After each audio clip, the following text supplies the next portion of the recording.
Yes, guys, welcome back. Welcome back to another live. It has been a ridiculous 24 hours.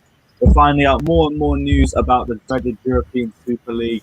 I can't lie, the more news I find out, the worse this even sounds. And I can completely see exactly why a lot of people are completely against it. I do really think that a few tweaks could actually change this competition up and make it look a little bit more appealing. But right now, it absolutely kills football exactly where it stands. And for all the leagues underneath it, all it really looks is ridiculously bleak. We're going to go into the news now. That's just come out half an hour ago about Chelsea potentially getting kicked out of the Champions League on Friday, because I do want to talk about how realistic this prospect is. Me personally, I do think it's a giant bluff by UEFA, but we will sit here and discuss. We'll see what people are saying as well. Got the panel as always. Wayne, Scott, Oscar, Dag, big up yourselves. Wayne, first off, how has the last 24 hours been for you, man? Roller coaster, we can say. But first, before we get into it, please, guys, smash that like button, subscribe to the guys, follow everyone up. Let's support each other right now for this bloody terrible time, and let's get behind each other and support each other, because damn right, we need to support the football. Football is fans, fans only. That's what it's about. Football is fans, not about the owners being there. It's fans. Yeah, and we're going to talk as well about how this has been done without fans in grounds, because I feel like this has been the ideal scenario for all 12 of these clubs. Imagine the Chelsea-Brighton game tomorrow if we had 42,000 Chelsea fans in there. It would be absolute chaos. Scott, I know you got a lot to say. We'll give you the platform for that as well, but how's the last 24 hours been for you, bro? I'm genuinely vexed. I'm confused, angry, got so much going on in my head about this that I don't like it. I hate it. Like, unequivocally, I hate it. There is no scenario that anyone could speak to me in which this is a good idea. Not with how it's looking to be. I said this before we went live, that there is a way it could be good, but it requires so much changes, so much tweaking, and the number one thing it requires is that the people like going through with it, the people that are in charge of this aren't in charge of it, because that's the number one problem with this, because it only benefits them first and foremost. It only will ever benefit them.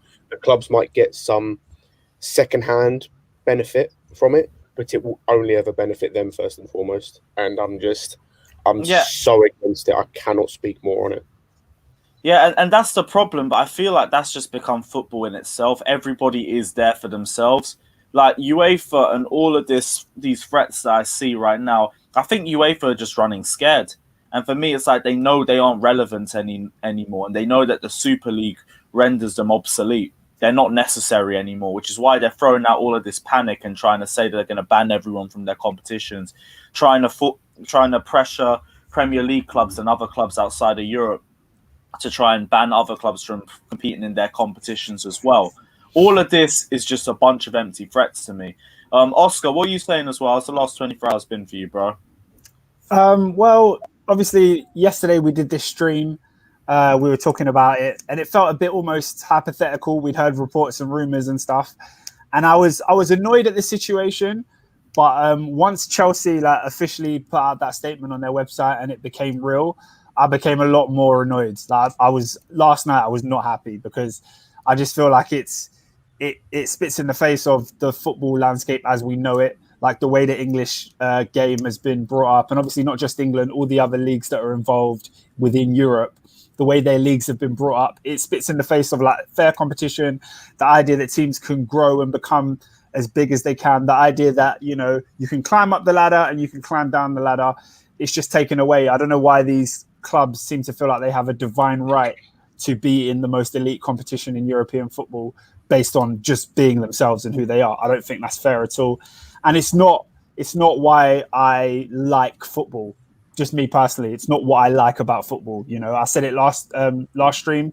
I supported Chelsea when we weren't a big club, and I was lucky enough to watch us rise to this status.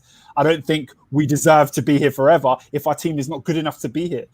I want us to have the best team, and I think that's just how I think football should be. So I'm not happy with it, but there's plenty of reasons why.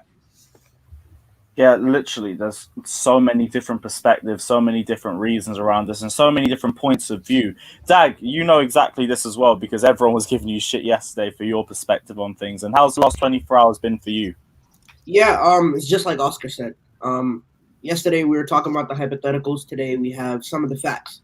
And if we could, I would love to break down that club statement that Chelsea released because there's a couple pieces of information there I think could be very important moving on in the future. And I mean, let's be perfectly honest. Like yesterday we came here, and I, for one, I do need to apologize because I didn't really take into not the tradition of football, but really the culture of football that is in England compared to where it is everywhere else. And it's different for you guys, so I understand the level of not only animosity, but the level of anger that you guys are getting to. And so for that, I do need to apologize because I wasn't really taking that into consideration last time. But I still stand by the fact that I don't think this is the most negative thing, and it could be good, but there are some things in this format that just should not be there at all. Yeah, and I feel like that's the perfect place for us to start with, and Scott will start with you as well on this. We can talk about how it could be made to look better, but let's just look at it right now for what is staring us in the face. And what is the most worrying part for you about this Super League? It's the people who own it. It's the people who run it.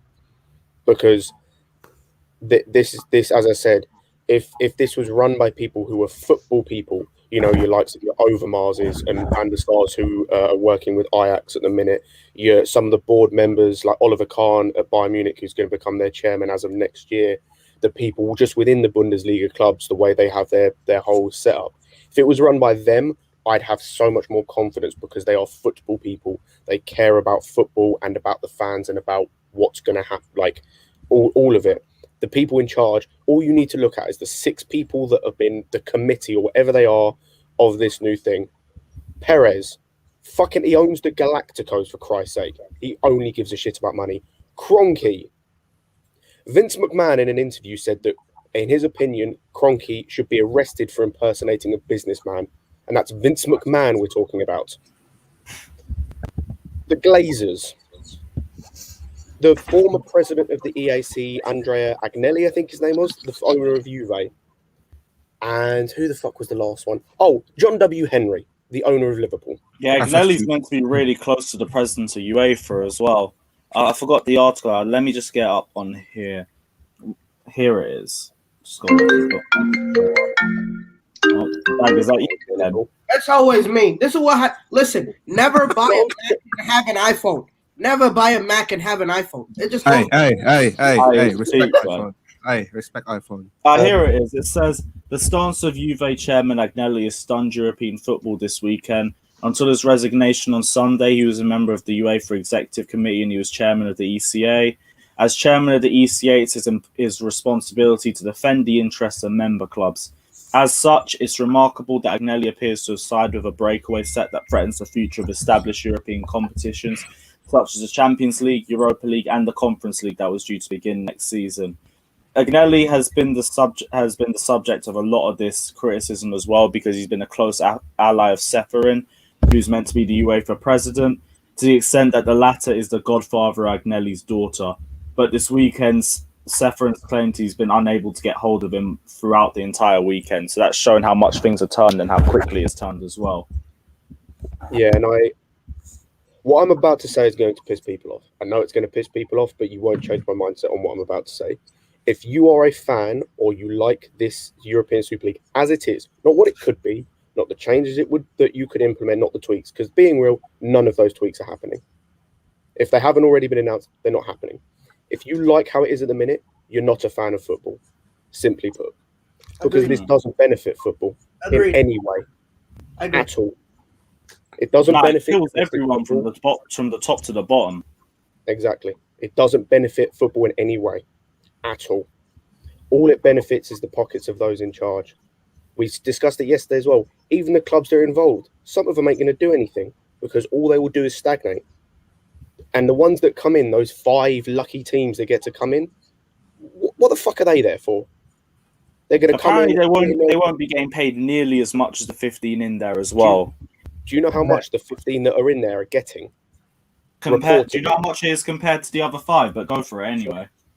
I don't know how much is in the other 5, but I know that reportedly every one of the 15 that accepts the invitation to be involved gets £425 million just for accepting the invitation. And is that per year, or is it just by itself? No, that's just from accepting the invitation. I don't know if that then is carried on per year, but just simply from accepting the invitation. See why Spurs are so quick to sack Jose soon afterwards. 5 million. And no, they get money to revamp Jose. This is probably a big reason for it. Also, if that's true, what the thing with Jose, I know we're probably going to get onto it. Fair fucking play. That man has my eternal respect if it's true. What is it true that he's actually left because of the Super League? I thought it was a case of him being sacked. Well, that's why I say a report I saw that he refused to take training because of the Super League situation and that he was sacked because of it. If that's true, because it's a big if, because we just don't know if it's true. But if it's true, I will never disrespect that man. Ever. Yeah, facts. Because that's holding your ground, and that's not something we've been seeing from these clubs. And yeah, and in response to what we will get onto with the Friday thing, good, genuinely good. Yeah, let's get on to the Friday thing right now, because this is what I wanted to start with. And where is this? UEFA Executive Committee member and head of Danish FA Jesper Moller says to broadcaster DR that he expects Chelsea, Real Madrid, and Manchester City to be kicked out of this season's Champions League. He said, his quotes were, "The clubs must go, and I expect that to happen on Friday." I have no reason to really believe that this is going to happen. It doesn't make sense from a marketing perspective and from a sporting perspective as well. And if they're doing this to pressure the players, to try and force them to try and put pressure on their own clubs to get out of it. But I don't see this happening. I think this is UEFA massively shooting themselves in the foot if this happens. Now, I can understand from a moral perspective, you'd want to see it just for the disrespect. I don't see this happening, though, because they've already gone this far with the competition. You know how much money there is in the semi-finals and the finals, not just in terms of revenue, in terms of TV money as well. I just don't see this one happening. I think it's just UEFA making empty threats again because they have no leg to stand on in this situation, and all they can do is throw threats around. Go on, Fat. What are you going to say?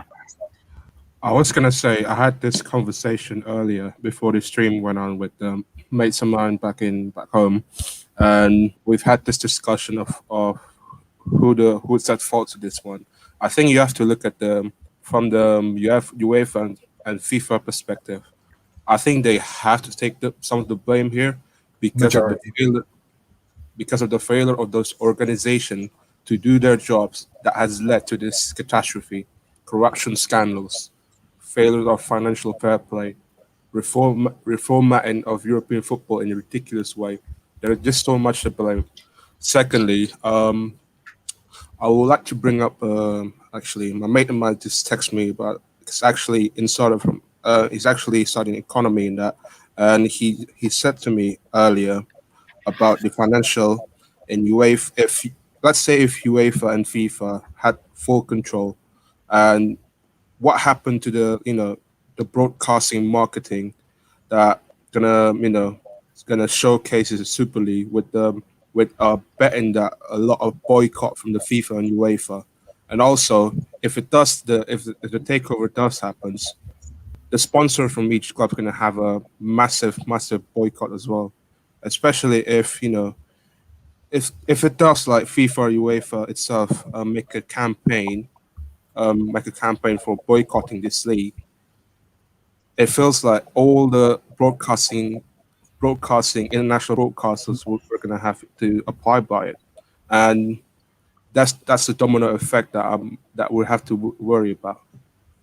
I 100% agree. I think for me, I can't stand this Super League. I'm not a fan of it at all. But seeing those guys as the bad guys does not make me see UEFA and FIFA and the Premier League as the good guys. Look, their incompetence and their inability to run coherent leagues that are actually fair and allow the playing field to be even is the reason why these big clubs are even trying to break away in the first place. They are, like I said yesterday, they are billionaires who know how to run businesses. That's why they own Chelsea Football Club, Liverpool, Man United. The reason they own these is because they know how to run successful businesses.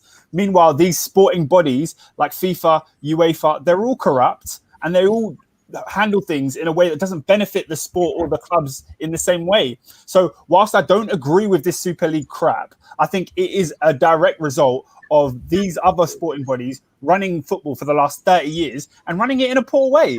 So yeah, I'm not on either side, but I'm just here sitting like, this is the lesser of two evils. I don't want them to completely destroy the competition out of football. So I'm definitely anti-Super League because of it. No, I agree. Can I answer that, Oscar? If neither party from FIFA or UEFA wants to soften the impact, it will impact even more for the financial sector of this country, as well as the clubs that participate in the European Super League. Because if you look at it domestically, they cannot play because the country's incomes also comes from sports. Yes, leagues like like Premier League, like all the international tournament that we have, International Champions Cup, Audi Cup. As a result, they will not be attended by the top clubs. That's my concern. Yeah, it's completely just there's no good about it. Absolutely none. There's nothing. And also, if you look at the timing itself, though, does it still like ridiculous to after a day after the cup final, and you can see the Tuchel expression today. He doesn't want to say it, but it feels like he's been forced by the club to not say about his opinion. It feels like he has to oblige by what about his saying that during that press conference, and I found it really hard to in managers and player situation right now. I don't. I bet If enough players and managers came forward, then they could make a difference. But they don't care. There's no surprise that only one player of the teams that are involved has come forward. Do you think it's a case that they're worried to come forward as well? Because I know a lot further down the pecking order in terms of the pyramids of clubs, I know a lot of workers there are too worried about actually saying something as well. So I feel like the same thing can also come accountable to some of the players. Well, I think the players and the managers are accountable. I don't expect other people within the work space to, like the kit man, for example. I don't expect him to speak out because he'll get sacked and whatnot and everything. But these managers and players have a platform and an ability to speak out about this if they don't agree with this. They have that ability. We're nearly 24 hours later. We're nearly 24 hours since the announcement. That's not a lot of time, though, Scott. That's not a lot of time. It's enough. It's enough time to express your discontent about this. I think these players need to band together and unionize so that they can't be picked off one by one if they disagree. I agree. And formulate a proper stance against it. I don't think we can like really go at the players for 24 hours. You know, Chelsea players have got a game tomorrow. They're training for that. They're not necessarily like formulating a PR get motivated for that? Yeah. How can you get motivated? It's their job. I mean, they're playing a game tomorrow. Human, have a game today. So what I'm saying is, I agree with you. The players and the managers and those who are upset at this should have some sort of stance and say it. But I don't expect it to come within 24 hours, is all I'm saying. I think I'm not expecting, but I think it can come. And I think you see with the Bruno Fernandes thing, like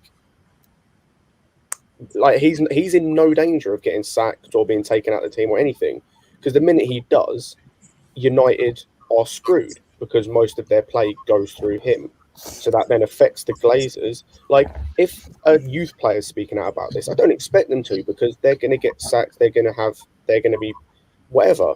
But there's no reason. Take Chelsea, for example. There's absolutely no reason why a Mason Mount can't speak out about this. There's absolutely no reason why a Kai Havertz can't speak about this. There's absolutely no reason why a Thiago Silva can't speak about this because they're in no danger of being sacked. They're in no danger of being dropped from the team.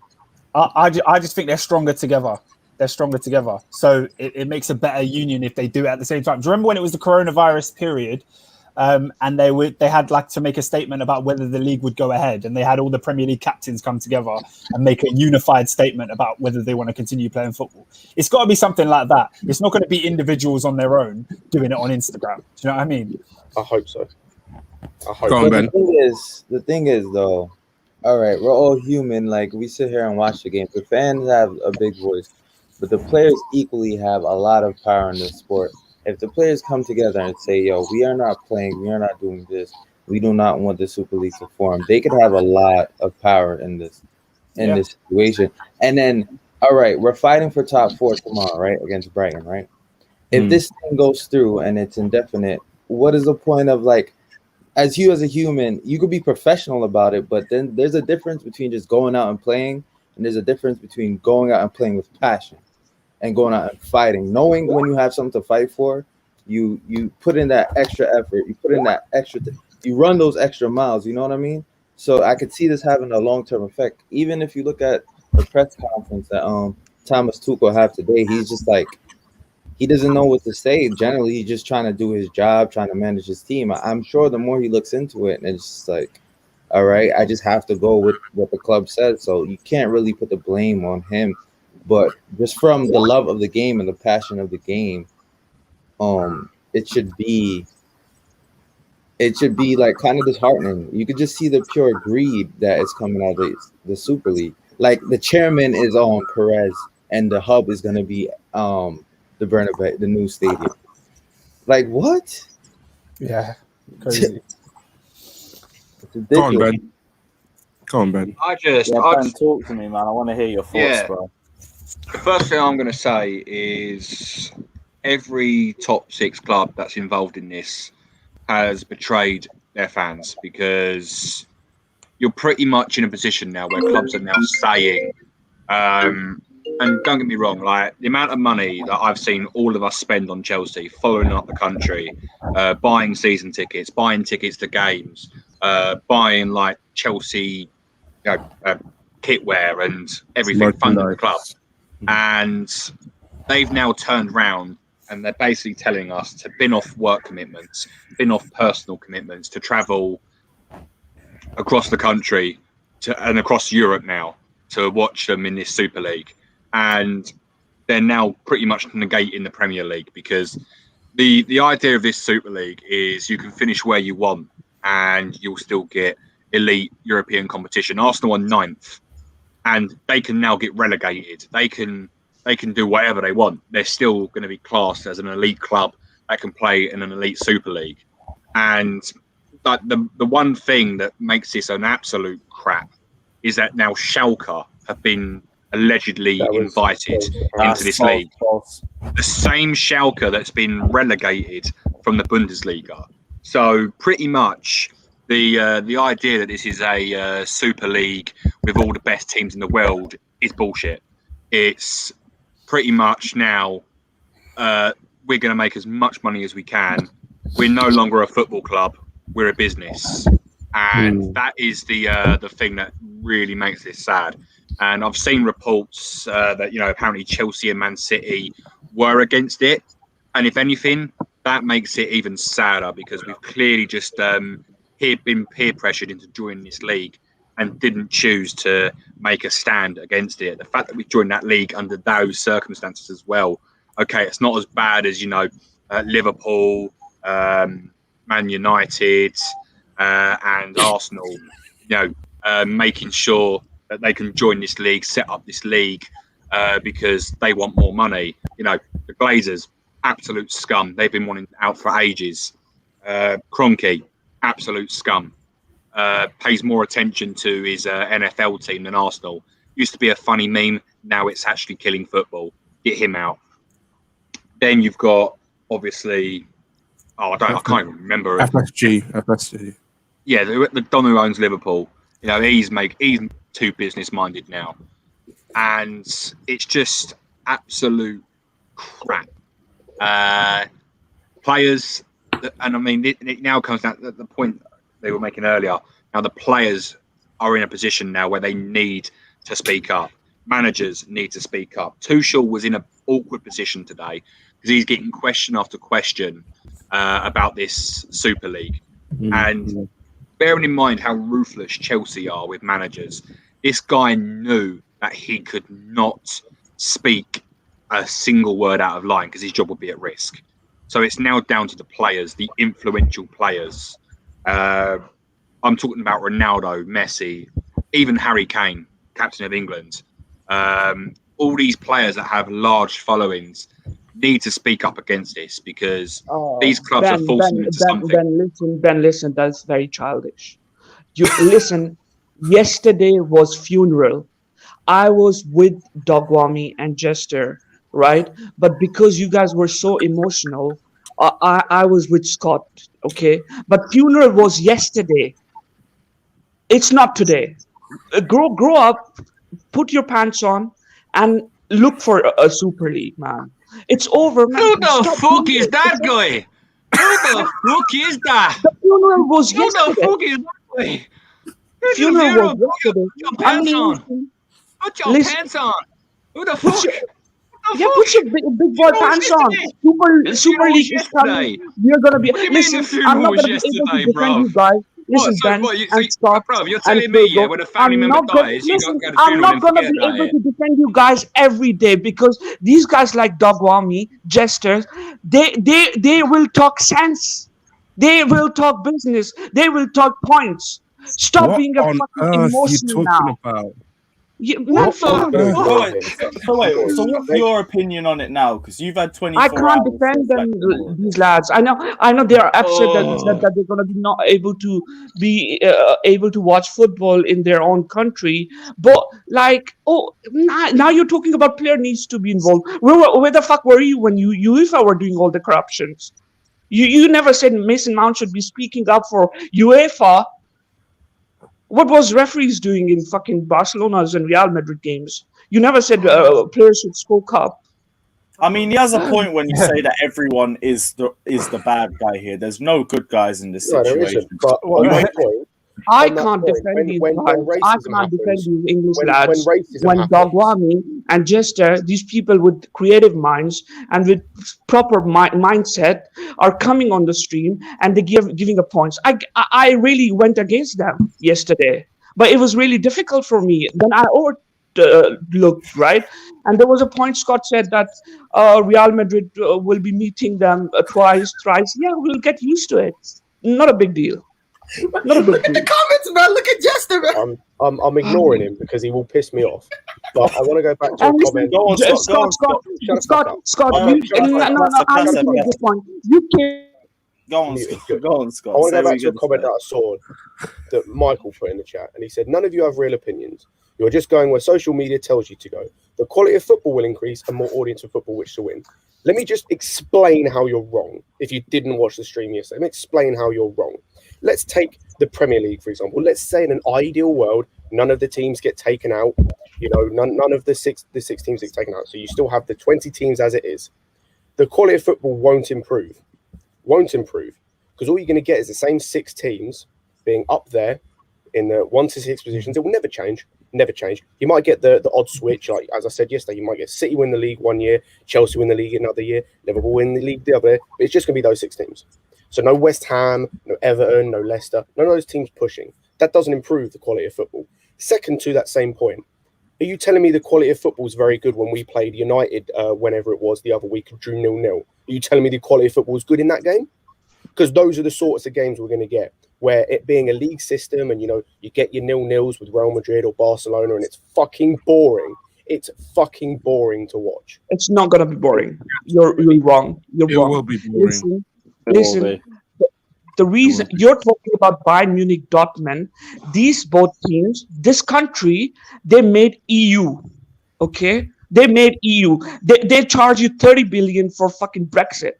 So you're now good friends with them. Listen, the reason Bayern Munich and Dortmund are not in is the reason they're asking for more kind of a share, but they're not bringing as much audience compared to Atletico Madrid, compared to the other teams. Hold on. Let's stop this right now. You're Let's stop actually this right now. crazy. Let's stop this right now.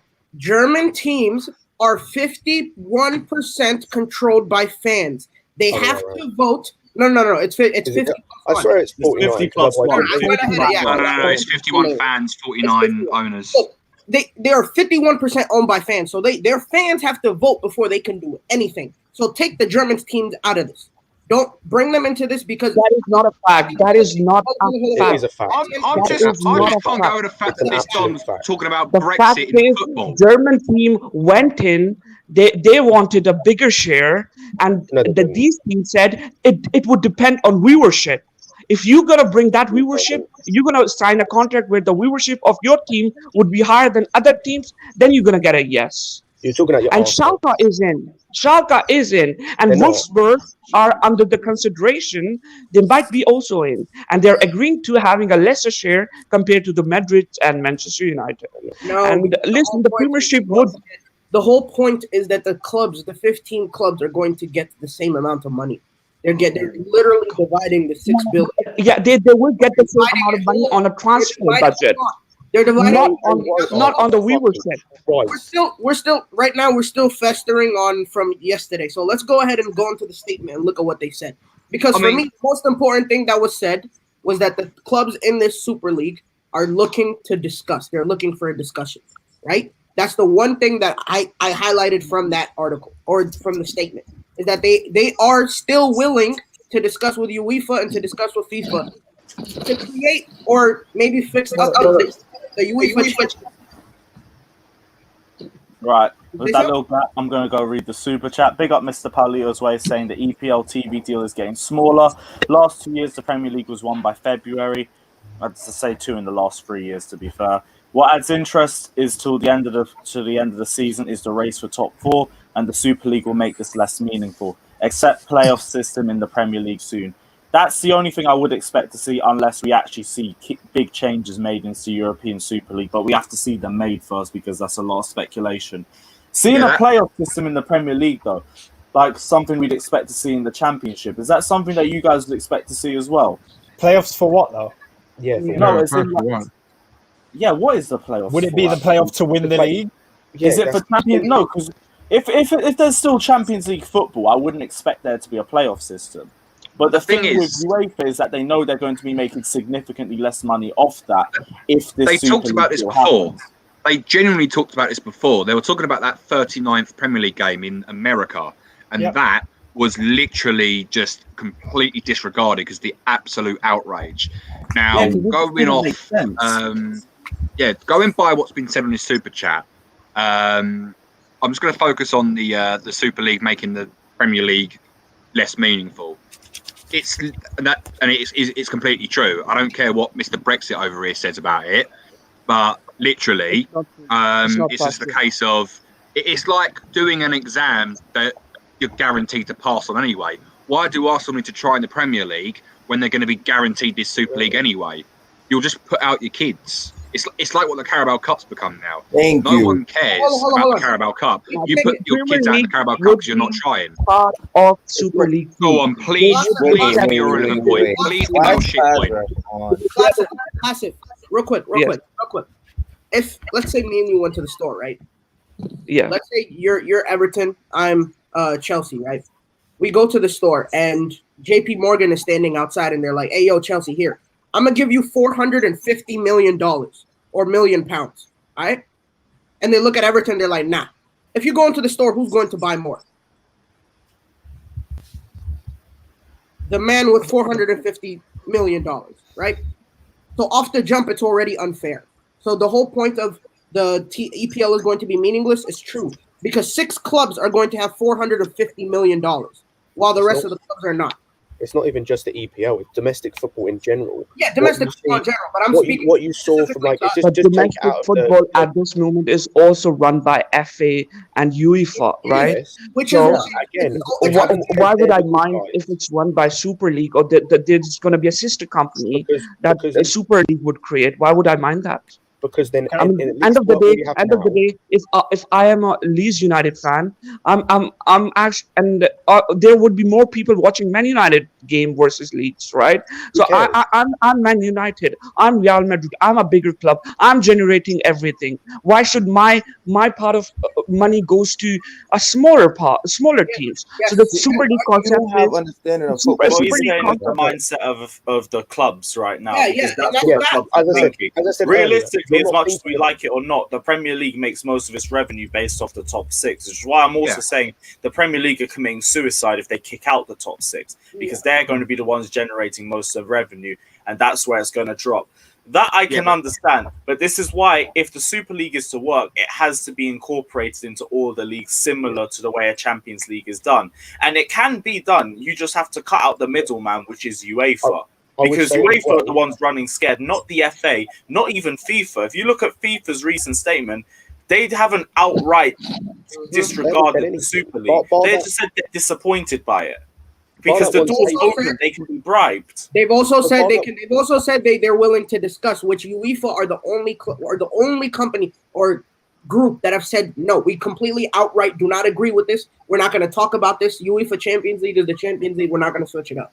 So that's my problem with it. Is because UEFA they're standing their ground, but they have no because UEFA is the only company that can't coexist with the Super League. The Premier League could do a deal with the Super League. The World Cup, FIFA could do a deal with the Super League. UEFA and the Super League are in direct competition. So I just think we need to bin off the Super League full stop. Like, I agree, but I think sorry, go on, Scott. I'll say I think both could, but the Super League would have to majorly change up how it's run and how the whole thing sets up. I think both could run. You just have to slightly change. All you'd have to do basically is bin off the Conference League and make the Champions League what the Europa League is and shift it all down like that. You could quite easily get both of them to work, and I think both could work. Yeah, I think why would you wait for it? God, I have a question. How can you change a company that is not even right now is not doing anything? Like that doesn't make sense. You want to change how our organization works. It hasn't even had their first season. But the organization is already being changed right in front of our eyes. This is literally happening right now. Literally, the way the Super League is the way this Super League is structured to be, and I don't care what you say against this Class F, I don't care. It's basically structured to be a greedy Champions League. It's basically these clubs that have got a lot of money can play this elite football, but no one else can. Top 4 used to be a massive privilege. When you got top 4, that was massive because you got Champions League football. You got even top 5, top 6 was elite for like the smaller clubs because it's European football. And you're saying, oh, how does the Premier League suffer? You're like, you can't see how the Premier League would suffer. Even if we coexisted, even if the Premier League ran alongside the Super League, the way the Super League is structured right now, the way it's been structured is that they're going to play whilst the Premier League goes on. So you're going to think if these clubs are getting paid more money to play in the Super League, they're going to prioritise that. And you even said yourself that people will watch Man United versus Leeds. But if Man United are putting out a shit team against Leeds because they do not care at all for this Premier League, then people aren't going to be interested in that. They're going to be interested in the Man United versus PSG. They're going to be interested in the Chelsea versus Bayern Munich. Let me answer. Do you think Premier League would be under FA, UEFA once the Super League comes in? They would create their own sister company. So they would be under that.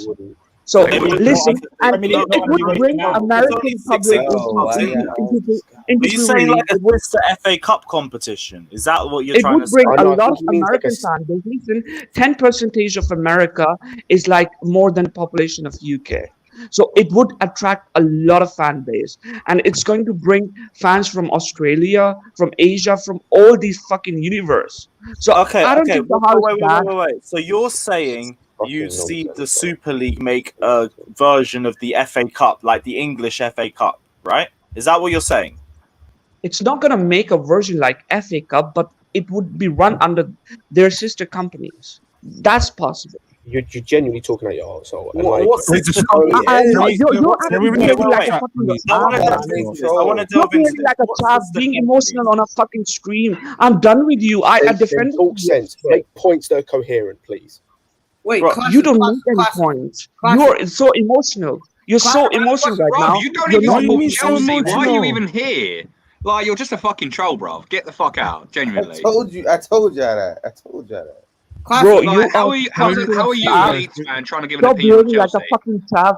Have an understanding. Oh, here we go. What? So you're losing the argument? So you're now going to start throwing insults because you have no ground to stand on. You're going to keep relevant stuff. You're a fucking. I'm a troll. I'm going to lose the argument, so I'm going to call you a twat. I'm a troll. You're a twat. You don't know what you're talking about. You have no sense. You're deluded. You're a twat. You're getting you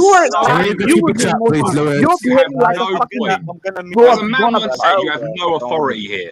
You're both of you guys. Let's stop both of you guys. Cool. Scott, you had a point. Go for your point, man. I was going to say on the thing with the domestic leagues, take yourself out of being a Chelsea fan. Take yourself out of being a Chelsea fan. Go and look at Leicester, for example. Go and look at their fans. That year they won the league is probably, in terms of football, probably the best moment they've ever had. That's never happening again under this.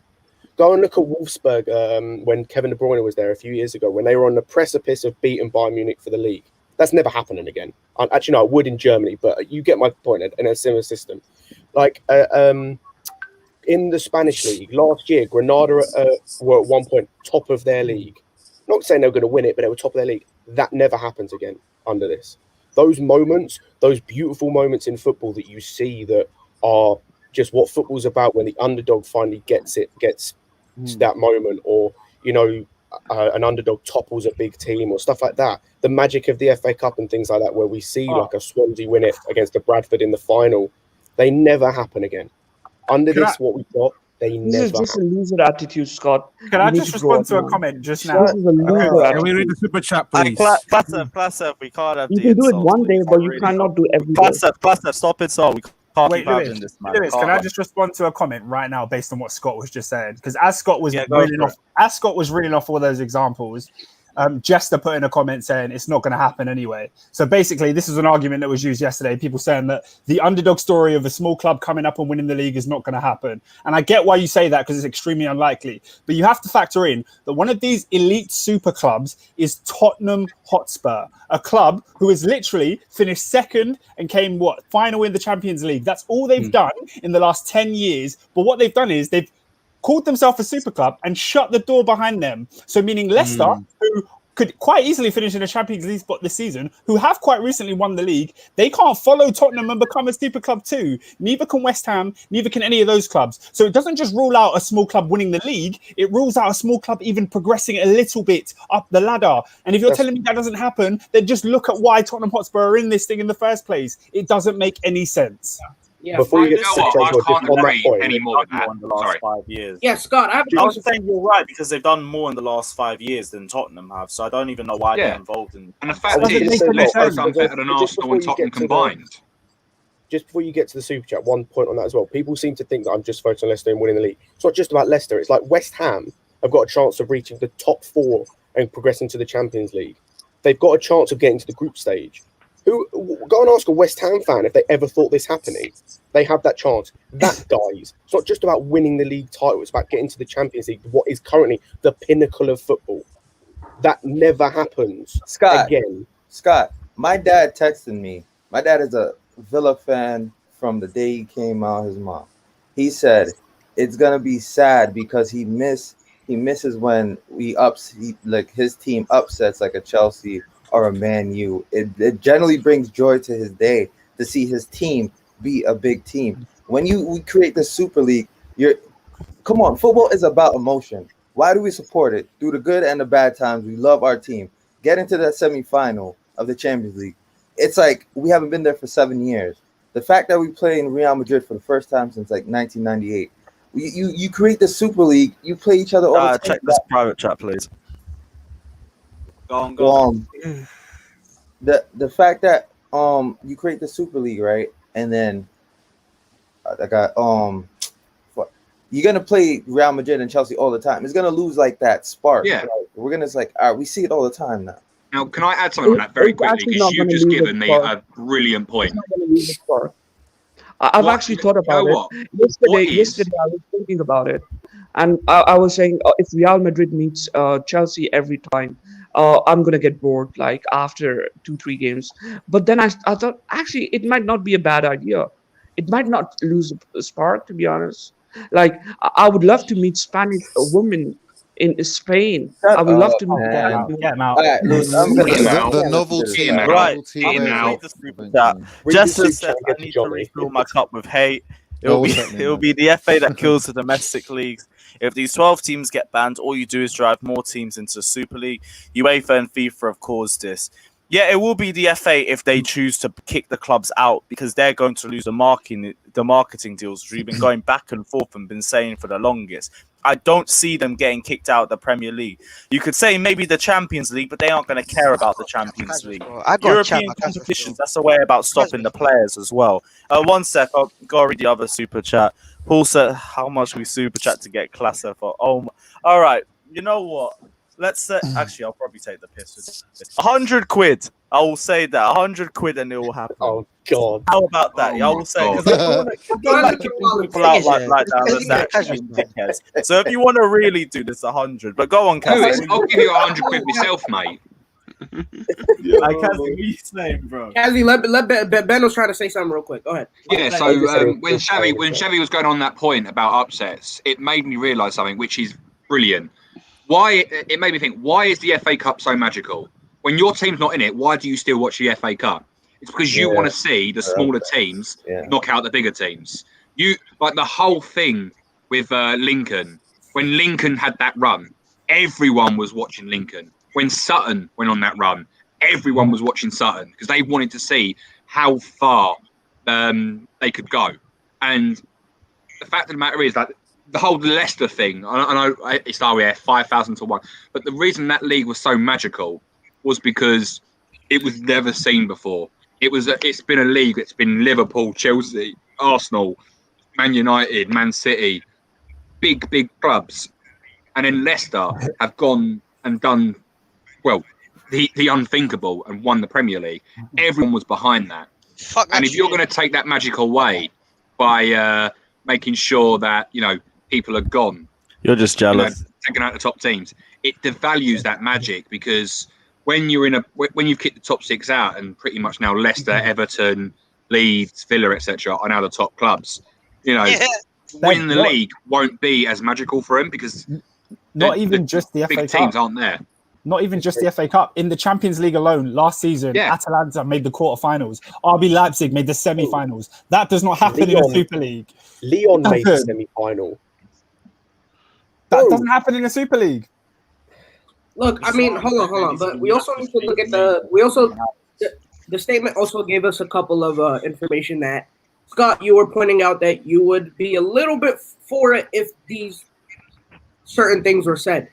For one, there are not going to be any games in Saudi Arabia for the quarterfinals or the semifinals. Cool. Okay, so everything is going to be home and away until the final, which is, as always, going to be set at a neutral place. So I don't think any of us is really against that. But every single match is going to be played home or away. Okay, and 2, a percentage, not specific percentage, but a certain amount of money that is given to them by the original investment is going to go towards infrastructure. So stadium development, what's it called? Training grounds development, just entire development for the clubs as a whole. So it's not going to be. So it's not. They didn't say specifically. They didn't say specifically, but at least they said something, And it's not. At least we know now that it's not 400 million going straight into the transfer budget or going straight into the pockets of the owners of the clubs. So we did get a bit of information. Oh my god! Get him out, man. Get him out! Get him out! Get him out! Get him out, man. Get him out now! Yes. Get out, man. Get out, get him. Get him out! In a bit, bro. Get him out, bro. Wait, do he paid his money. He paid his money. Get him out! Get this shit out of it. Get this shit out Let's of see it. it, Lewis. You Come are on. taking the Get this piss. fucking prick out of it. Put it out. Prick out of it. No way. Bingo. I missed Do it. Get him out. Bingo. No. Get him out. Oh, Bro, in a bit, Kazif, yeah? In a bit, man. You got to do it. Lewis, you have to do it. Get him out. Do it. Get him out of there, man. Cheerio,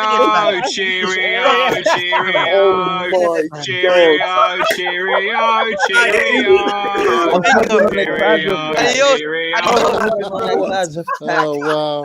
Yo, you are taking. Are we pulling the? You gotta pull the WWE. Screenshot. Can't stick it out.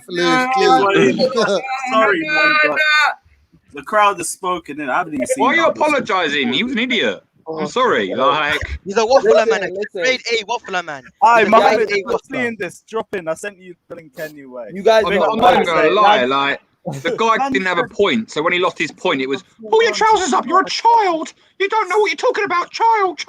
Oh, you're so salty. False 8s and false 9s. Ben, Just Ben. bumper. So we know this guy from like Monsters Link, and this is what he does. Like he goes on and he has these outrageous points, and it's literally like honestly for entertainment. But this is a serious topic, and there's obviously a time and a place for it. And like that's why I'm just like get this guy out because you probably don't know him this from the thing's other deep. channels. Yeah, this thing is genuinely deep because No, I Right, mean, let's deep this, right?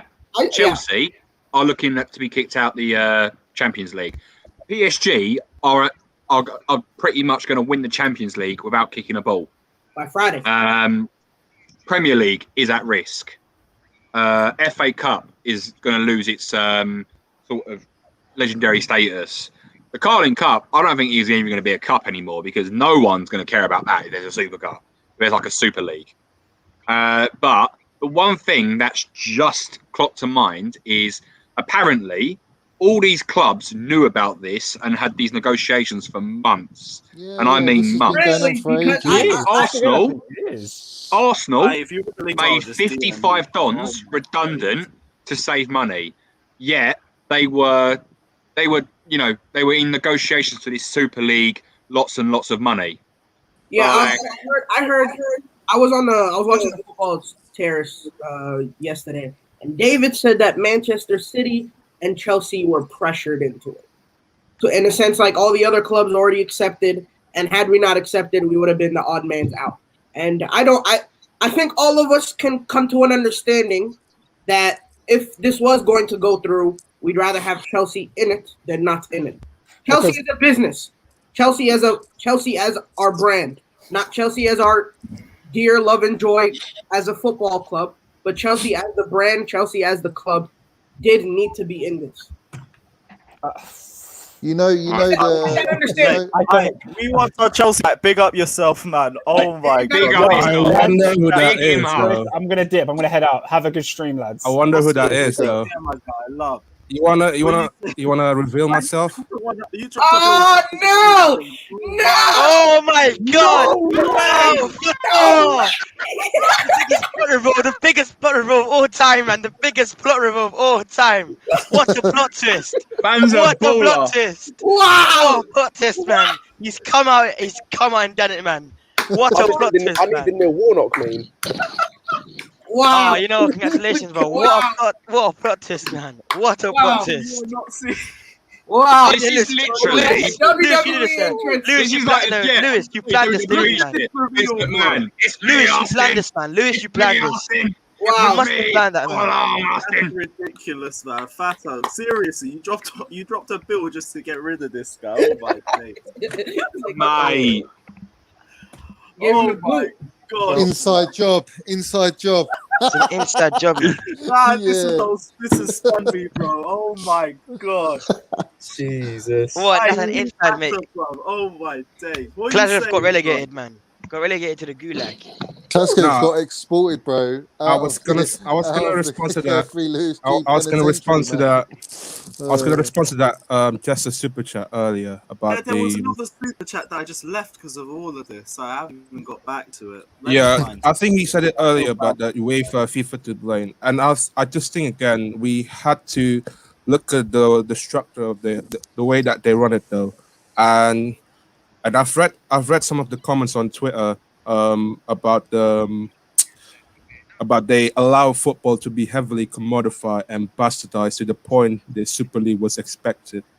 That's my stand on about that. I'd say on that point though, it's like two wrongs don't make a right. No, Like, of course. and that's the thing. It's like and that's the thing. I think everyone in this knows that UEFA and FIFA and all these organisations are corrupt and they've messed up so many times. Like you can look at so many things just in the past year on stuff they've messed up with. But I think you can recognise that and also recognise that this Super League is stupid. You can have that view. It's to a completely lesser extent, but it's the same view of like in a football game saying that someone's had a bad game, but also recognising that they're a good player or that they've had a good game, but they're a bad player. You can have the same viewpoint. Just because one happens doesn't mean the other one can't happen. You can have two of the same viewpoint and they're not mutually exclusive. You know what? I've listened to everyone, and I'm gonna sort of say what I think, but I haven't had too much time to digest everything. It's all come thick and fast and everything. Even Jose getting sacked was like a shocker as well. I was happy, man. Yeah, I'm happy for it, obviously. But the way I look at it is, it's almost like the top clubs that have the potential to earn the most money have earned the most money they can possibly earn in the way the setup is right now, the whole model with UEFA, FA, everyone, FIFA.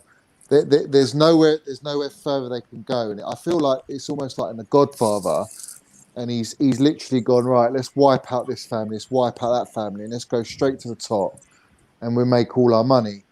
And that's what these clubs have all gone and done. They've gone to the UEFA saying, basically, we're sick of you running everything.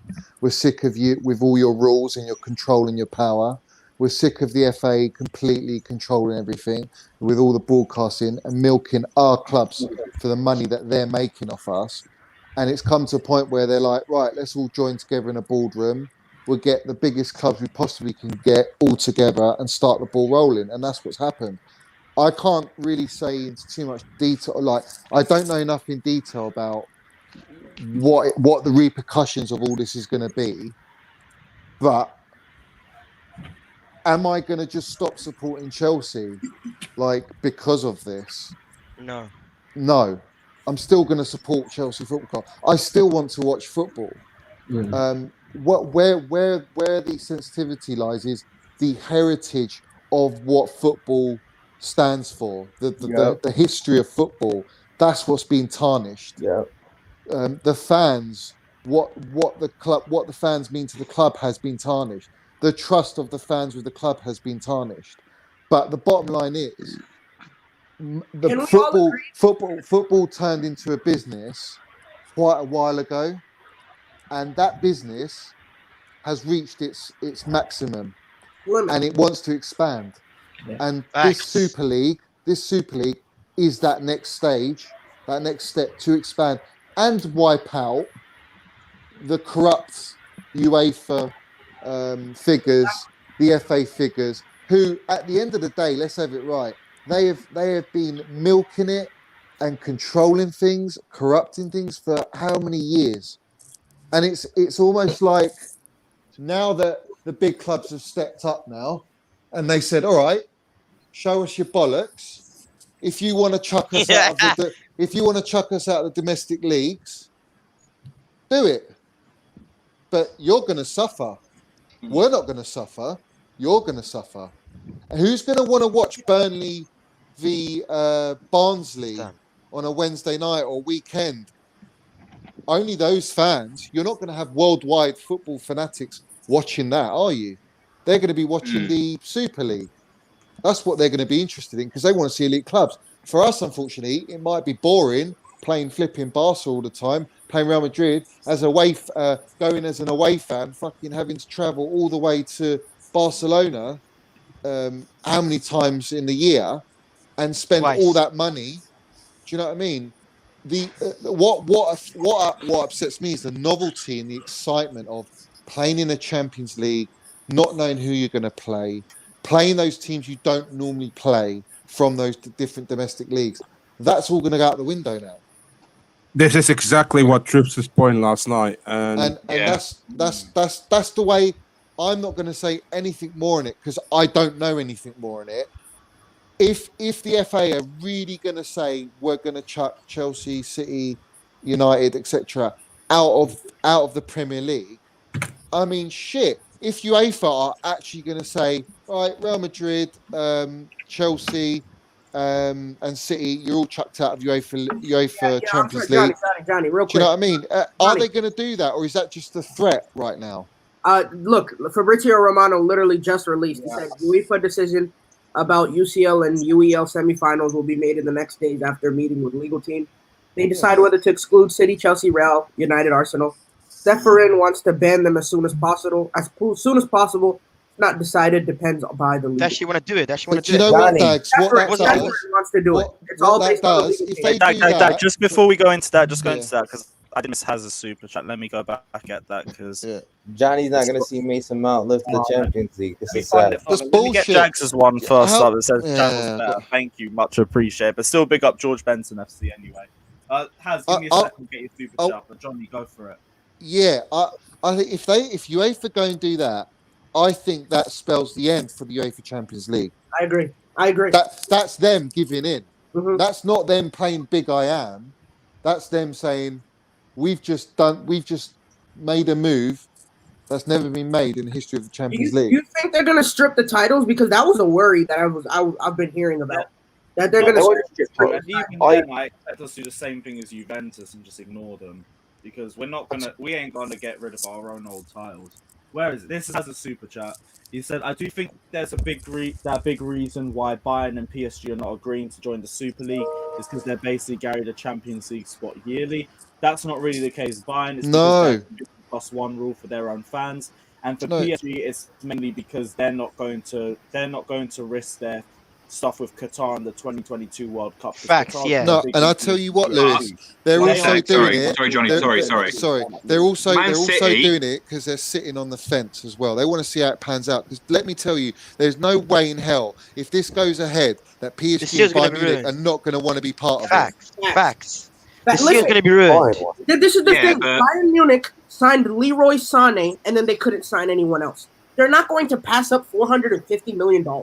It's just not possible. I don't think that's like intellectually. That's just not. Nah, Dad, I heard because that the way I'm going to put it is, 425 Bayern Munich, Dortmund care about their fans. German clubs care about their fans. That's why they're doing it. But do you think the Basically, fans yeah, will- but you know, going back to that super chat, obviously has said that they declined because they're guaranteed Champions League football every year. With the money that City are throwing into their team, with the money that they've invested in the Premier League, City are guaranteed Champions League every year, but they are still joining this league. The fact is, so as I see your point, and I get that, and I appreciate that's your point, but I'm just saying the reason the German clubs have said no is because they actually care about their fans. Now, going on to Johnny's point, because I wanted to say this for quite a while, I get what he says, and it was a spot on point, absolutely spot on point. But UEFA, you know, making these threats and taking this out of proportion and kicking people out, I think it's a good choice, and people can disagree with me because it's not them threatening, it's not them having no backbone, it's actually them standing up and defending their league, you know, because so many people are like going against them and they're devaluing what they have. The Champions League used to be the thing that everyone cared about, everyone wanted to watch. And do you know what they want to do now? Do you know what they want to do? They want to add. They want to add an extra 100 odd games. Where they expect those teams to play those extra 100 games with the schedule that we've already got is crazy.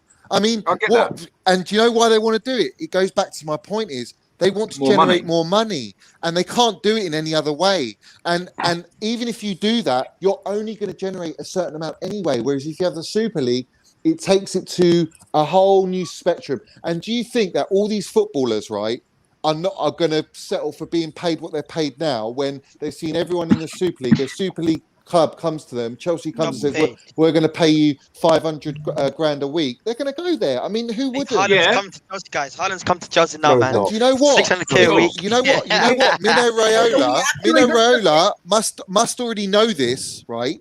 For him to get Haaland to request the wages he's requesting. Mino Raiola is literally spaffing off with £50 notes right now.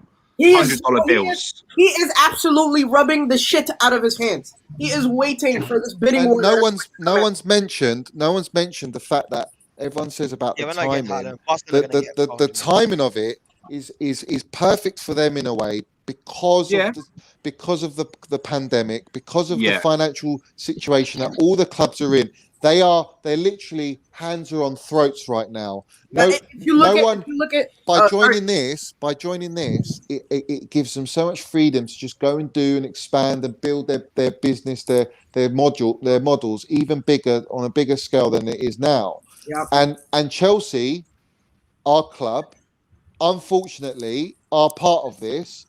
And we as fans have got to basically just ride out and see where it goes right now, because we don't know what's going to happen. Like, we don't know. Yeah, it's 50-50 on that, because the fans have a voice. The fans should have a voice. It's the club that they choose to support. I'm sorry, the guy paid. I can't put you back on this stream. But not this one. I can't. Maybe next one, but I can't do this one. Otherwise, Ben, disregard the Super. Don't you think that if the fans look, I don't think the teams will listen to the fans if they're like, no, the Super League, cancel it. We're not going to do this. No, I get that. I feel like they will listen to them more if they were like, listen, we understand you guys aren't getting paid the right amount of money. We understand that it could be divvied up better. But don't you guys think that this 15 permanent teams is just terrible, right? I feel like if we can get that 15 permanent slot switch, that would fix a lot of problems. I'm not going to lie. I think that would fix a lot of problems. No, I can't agree, man. I'm sorry. Because how I've seen it is that money's come into football, right? A lot of money's started to come into football, and that's where it started to go wrong.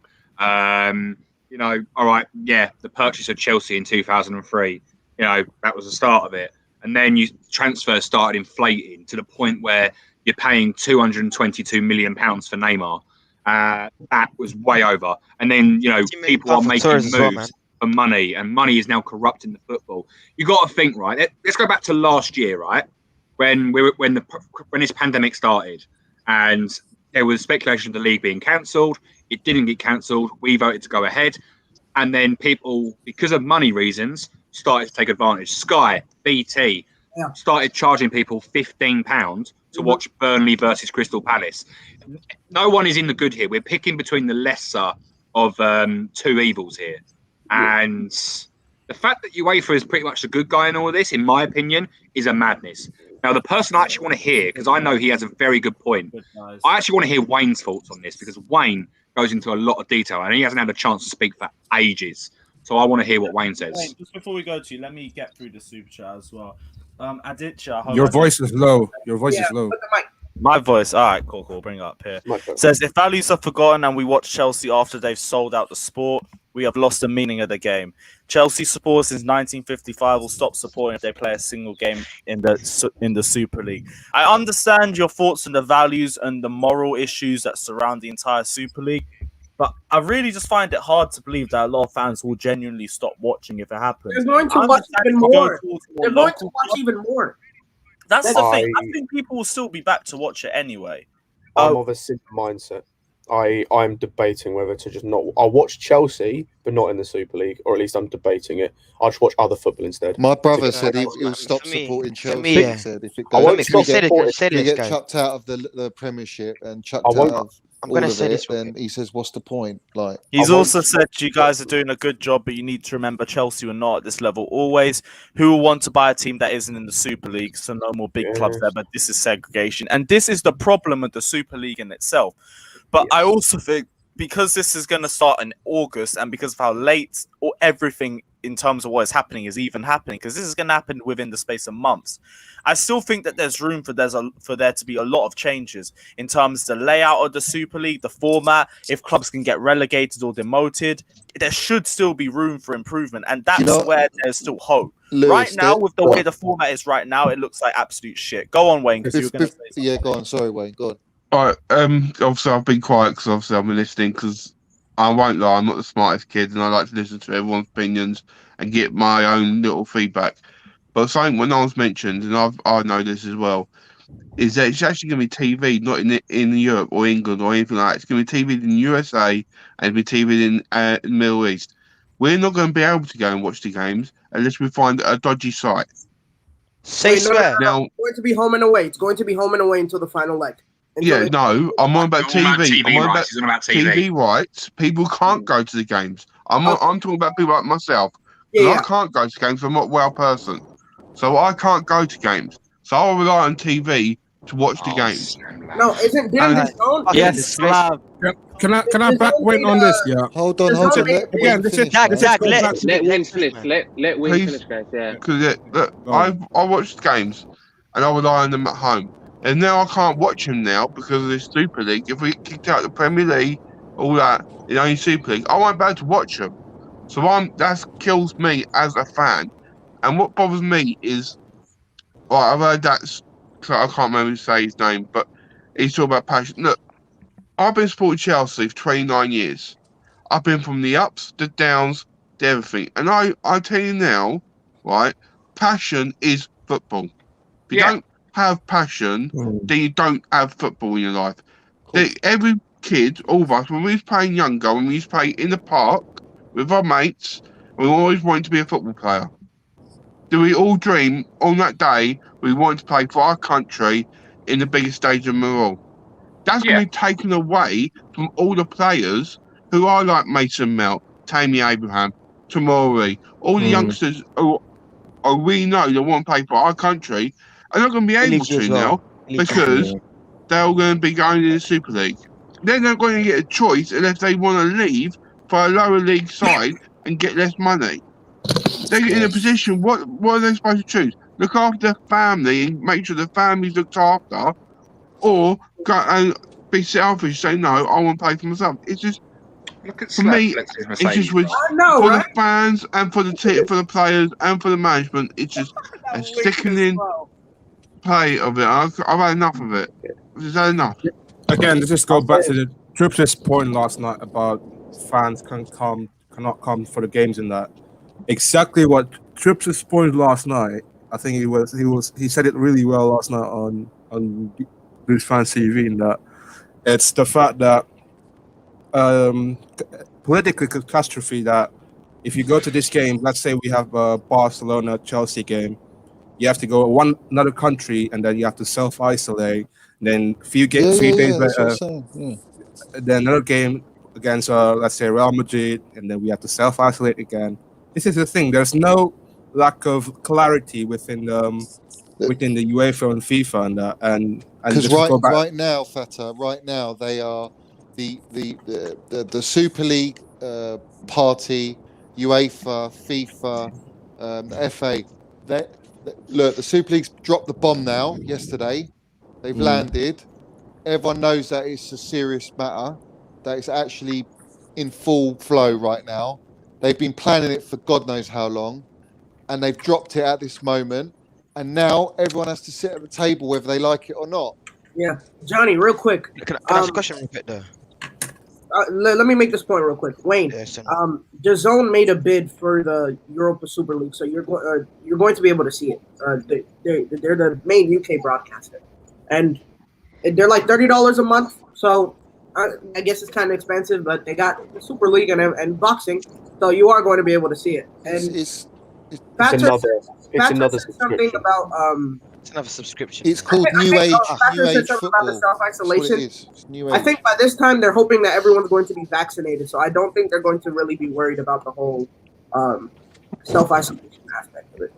Can I ask a question real quick though? What time will these games be?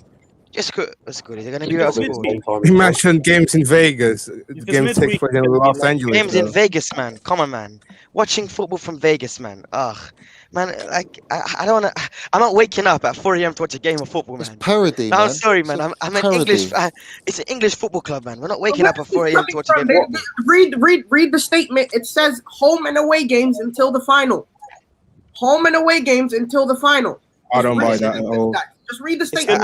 I don't pay it, man. I don't buy it, man. Home and away, and then when it goes to quarterfinals, to the top three in each teams, and then the playoffs to the fourth choices, it's going to be based off a.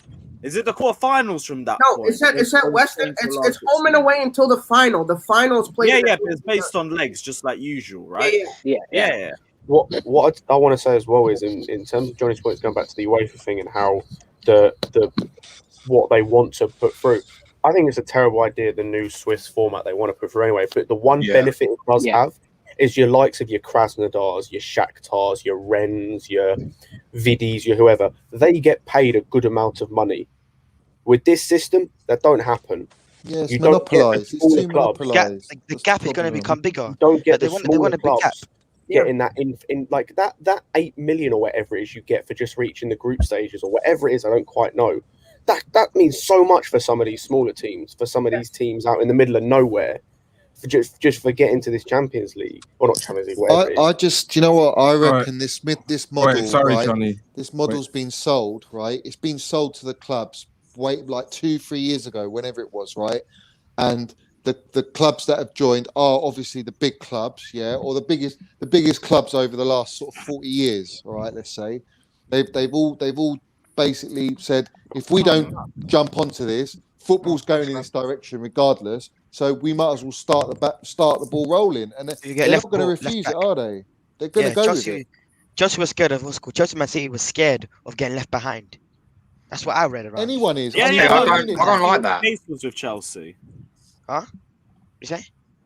Yeah, that was the case with Chelsea, that they weren't one of the founders that actually were in it from the start. It's just they saw that this was happening and it was inevitable. Who was the founder, Lewis? Then who the main actual founders? United and Madrid, I Real think. Real Madrid. It's got to be Real Madrid, Liverpool, Manchester United, and Arsenal from the start. Yeah, because I know the Glazers are the co-chairman. Yeah, right. Right. It comes from the Glazers, the Americans. Yeah. The Glazers. The Glazers are going to be ruling this. They're the biggest. They're the biggest, most Glazers. Corrupt. I don't want to call them businessmen. Do you know what I mean? They're gangsters, man. The Yankees, man. This is exactly like The Godfather, mate. They've come in and they've literally just gone wipe you out. They wipe all the 5 families out, and he sits pretty like that. That's what they've done.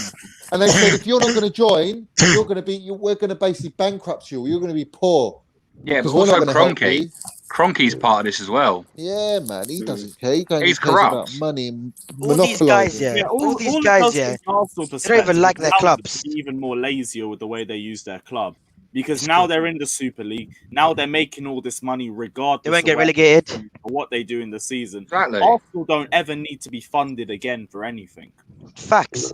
Like, and I think look at the position Arsenal Spurs in right now, guys. Exactly.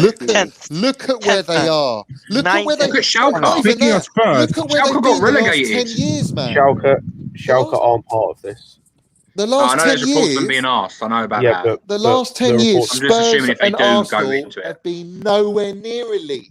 Nowhere near it. For the last 4 years, mate. Not this year. The past 4 years. How that you can call them elite? All right. If their model's going back 30, 40 years, like I said, I can understand Arsenal, the amount of titles they've won and that, and Spurs have got a bit of heritage, yeah. But by that same token, why haven't Ajax been asked into this? Why haven't I know Dortmund were and everything. Like, if we're going back and looking at history, why maybe they haven't, Scott. Maybe they haven't. Maybe they have, but they've declined. Who knows? No, I'll answer this exactly. The reason people they haven't been asked is because they're not a gigantic rich club. History it's the value of the club they're going by. You talk about Arsenal and Spurs. It goes bigger than that. Like, realistically speaking, if we want to be brutal about it, none of the 3 Italian teams deserve to be in it. Fact. Like, if we're going right now, yes. No. If we're going right now, no, they don't. Based on what? Well, obviously the slapped up by Porto. AC Milan have won the Champions League. You can say that right now. He's talking about right now, like present. Last decade. Yeah, but what I'm saying is, I don't think they're basing it on just right now. They're basing it over. If we're not basing it off right now, if we're not basing it off right now, then there's other teams that should be considered that haven't been considered. But again, it comes back to they're just not big enough. And again, there's no way you can spin this that it doesn't look. They've got to put money in to get out. You know, like you go into a business, you got to put money in as an investor to get out, right? So these clubs are obviously putting money in. The Juventus Glazers, has no money, man. all these owners, Abramovich, everyone's putting money in for something to create this body. Johnny. All right, to then make even more money off it by their rules and regulations. I swear, Juventus and AC Milan are struggling to pay 24 million for Tomori. Like, I want to know what money you're talking about. They've put in. Well, we don't know. I don't know. There's no way this works. Johnny. So basically, JP Morgan is financing this to the point where whoever accepts the invitation from these 15 teams get $450 million. Is JP Morgan doing this? Is that a fact? Yeah, it's official. Instantly. Yes. All right, so invite, you've answered what it is then. Not when they go into this competition, not when they get kicked out, when they accept the invite. Yeah. Right. So this is what do you guys? I'll test. Well, I'm not going to test your knowledge. That's a bit. It's a bit unfair. I would say, looking at just by you saying that, it's not only gone into the banking industry now. This is a banking industry thing now. Yeah. This is what you call the Bilderberg Group. So the Bilderberg Group, if you know or are aware of who they are, yeah, they are a private shareholder organization that funds the Federal Reserve Bank, and that Federal Reserve Bank funds everything. So that's where you're going with this. This is what football's turning into now. That same model. It's I'm terrible. taking a look at the super chat. Can I ask you guys a question though? Let me get Quickly. let me Wait, get, let- let me wait, put let- it on the share screen as well, Okay. because then you guys It's get to see just- a little bit. Well, we can look through this all together. Fuck it. Let me see. It's just money. There we Just go. pure money. This is the thread that And they told us to have a controls look at. as well.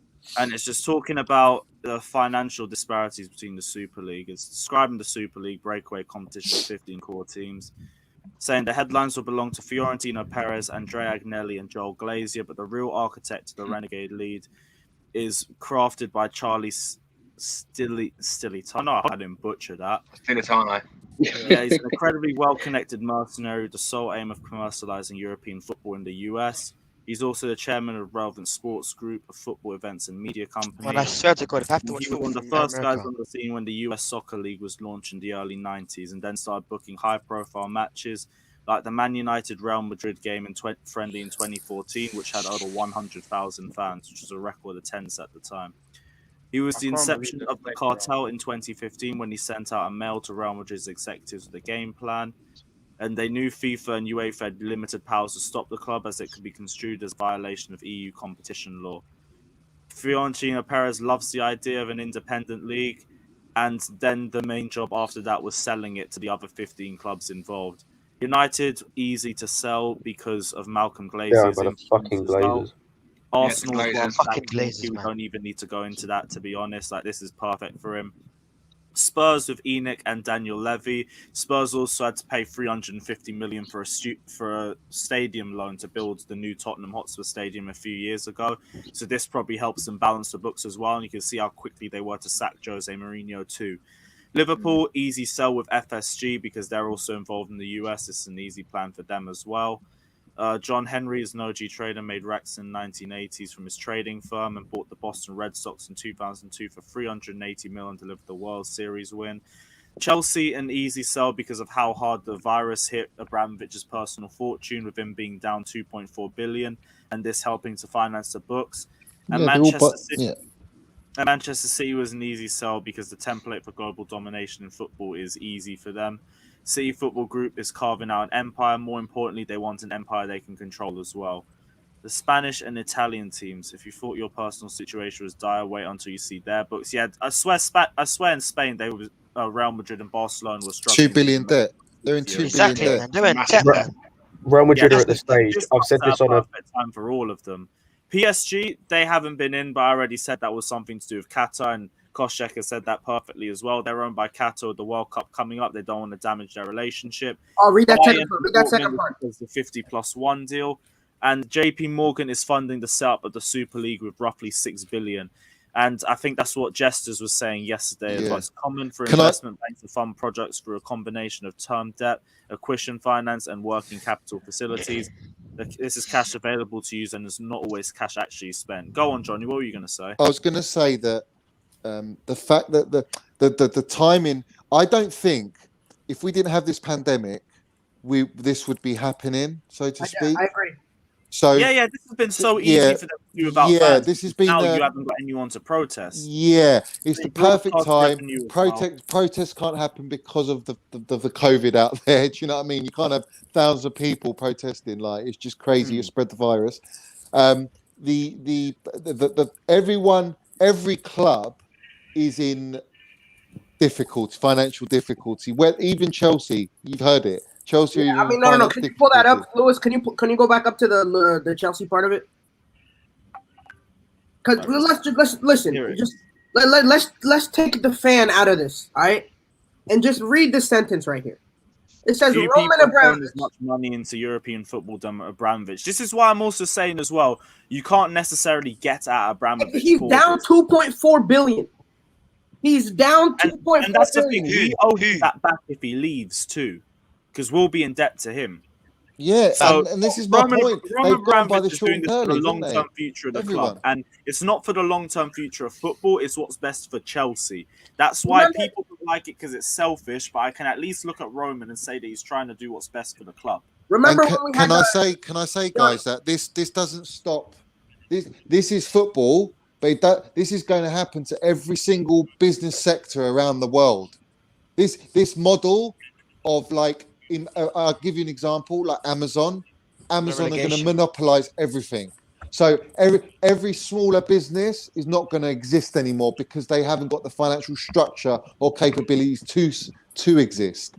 And this is what's happening. Football's at the limit now. It can't go anywhere else. And the money that needs to be spent is higher than, so the overheads are higher than what they're actually generating right now. And Yeah, that's why I wanted to go to this final comment, because this says it perfectly. The Super League is a combination of years of mind-blowing transfer fees, introducing owners with no club allegiance, and an obsession with commercial deals just for the profit of the clubs in itself and the owners. That's the whole reason why we're there, because we have been focused on money as a sport for so long that it has got to this point. If you dropped this 15 years ago, it would have been laughed out. But now, because of the amount of money that's been poured into sport and the obsession with finding more and more deals, more sponsors, more money, even though we have enough money in itself, it's just the greed and the push for more. This is why the Super League has come out of it. This is why there's no good sides. The Super League's on one side, who's just hoping to monopolize everything, and you've got UEFA, who's scared shitless that they're about to lose all of their money. There's nobody winning here. It's just the fans losing because everyone's just money hungry. The bank's winning, Lewis. JP Morgan's winning. Their interest rate is going to be ridiculous. It's going to be ridiculous. Can I just make a point with this, actually? So I think for me personally, like when I look at, I'm fully like against it as it currently stands, like how things are. I'm not a fan of this at all, because obviously we know what it destroys. But at the same time, I think for me, like the way I've looked at it is, if I've taken my emotions out of it, you can see clearly that these clubs all need money. When I looked at outside of the 6 English clubs, the other clubs, they're all struggling financially. And to me, that already paints a picture of why these clubs are already all involved. And then when it comes to convincing our clubs, I think if you convince 2 or 3 of them already, the rest will have to follow suit, because again, they don't want to be left behind. You then add the pandemic, it makes things basically close for them. Now, when it comes to this whole thing about they're going to monopolize football or whatever, I think that to me, it's like where I'm not entirely sure why people just think it's just about monopolizing football for them. These clubs want to have an ability to actually maximize their revenues, but they want to have it at their own hands. At the moment, they're at the knees of the Premier League, UEFA, FIFA, all of these people, because they make the rules. Financial fair play was introduced to shackle these owners. So all of this has been basically building up for years because of the wrongdoings that these people have carried out. And this is the result we get. Us fans have literally got no say in this. Like we didn't before, this is the same. We don't have a say. It's unfortunate, but I'm like, at the end of the day, the only thing we can do as fans right now is voice our opinions in the correct manner, but also look at it completely with both perspectives, rather than just saying, like, oh, it's the lesser of just 2 evils, which I fully understand, and it is. But at the same time, I think we have to look at it practically. These are all businesses, like Johnny said. And at the end of the day, they're going to have to make revenue that actually equals to what their overheads are. And right now, the math ain't adding up for them, and they don't want to be in this position 10 years from now. That's just the way they're looking at it. And we just want to watch football, man. You know that's what I mean? it, yeah. We just want to watch our team play. Just play devil's advocate here. Forget Chelsea, forget the big clubs right now. Look at this from a fan's perspective. Like, I'm talking about the Aston Villas, the Evertons, the Leeds, and all that. Obviously, I said this earlier, but what this Super League is doing is it's basically just a way to bring all the big fixtures together to get TV rights for big games that they want people to watch.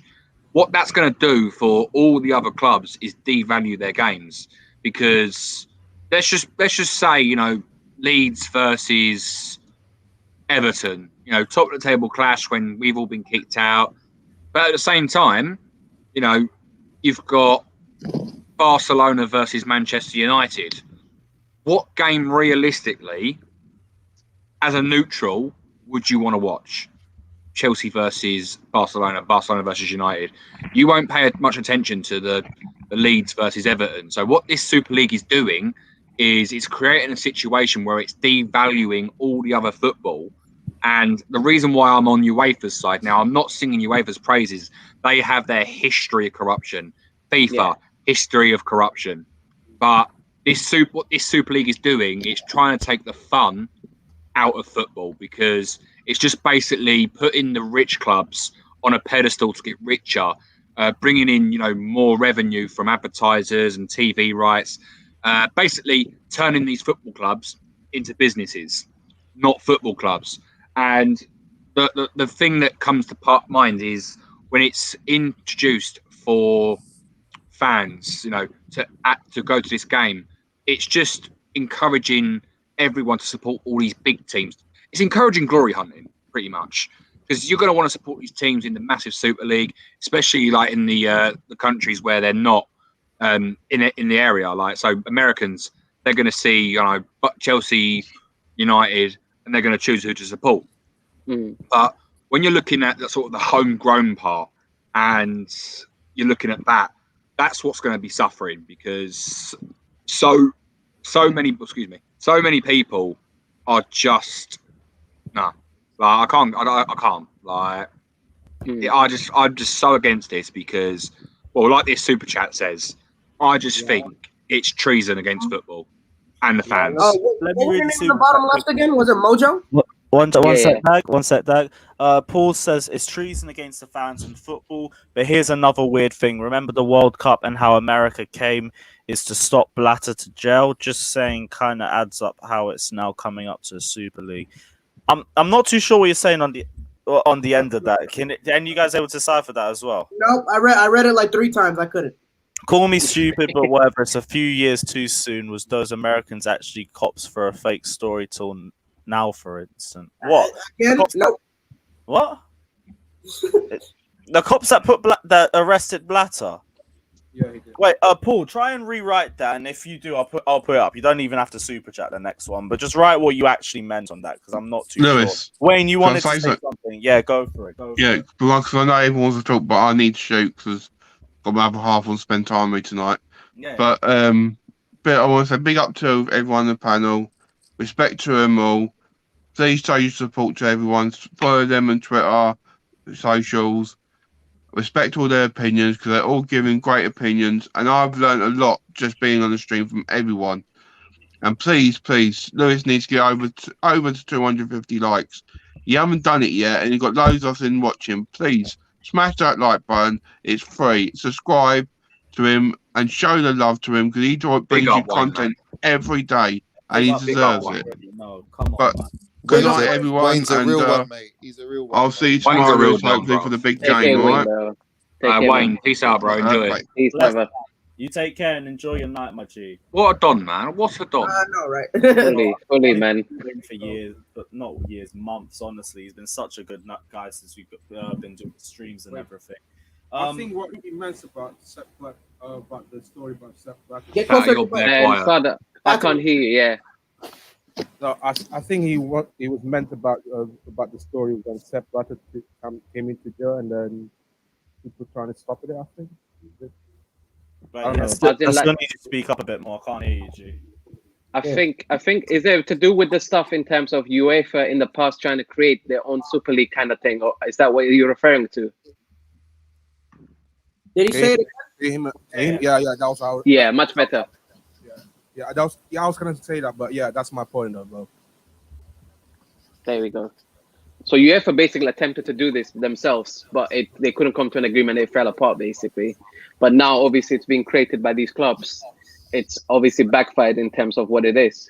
I think, honestly, if UEFA and Premier League and these clubs came to a point where they basically allowed these clubs to earn the amount that allowed them to be where they are, we wouldn't even have the Super League to speak about. But the fact that these clubs have been ignored for so long, I genuinely think has created what we're seeing right now. As much as we hate it, I'm like, the Premier League has ignored them, UEFA has ignored them, everyone's ignored them. So they said, F it, we're going to create our own thing. We're going to make the money that we're meant to. And also, we're going to have the revenue that allows us to be the sustainable clubs that allow us to be able to grow. And at the end of the day, no matter how we want to look at it, and no matter how much we want to bash this as fans, I'm like, I generally can't blame them for doing what they're doing. Although what I do want to see, if anything, is if the Premier League and UEFA want to stop this, how are you going to make sure the fans are something that you put at the heart of what you're doing? Because at the end of the day, bro, these lot aren't. All I just want to do, like Johnny said, is I just want to watch good football, man. I don't care after that.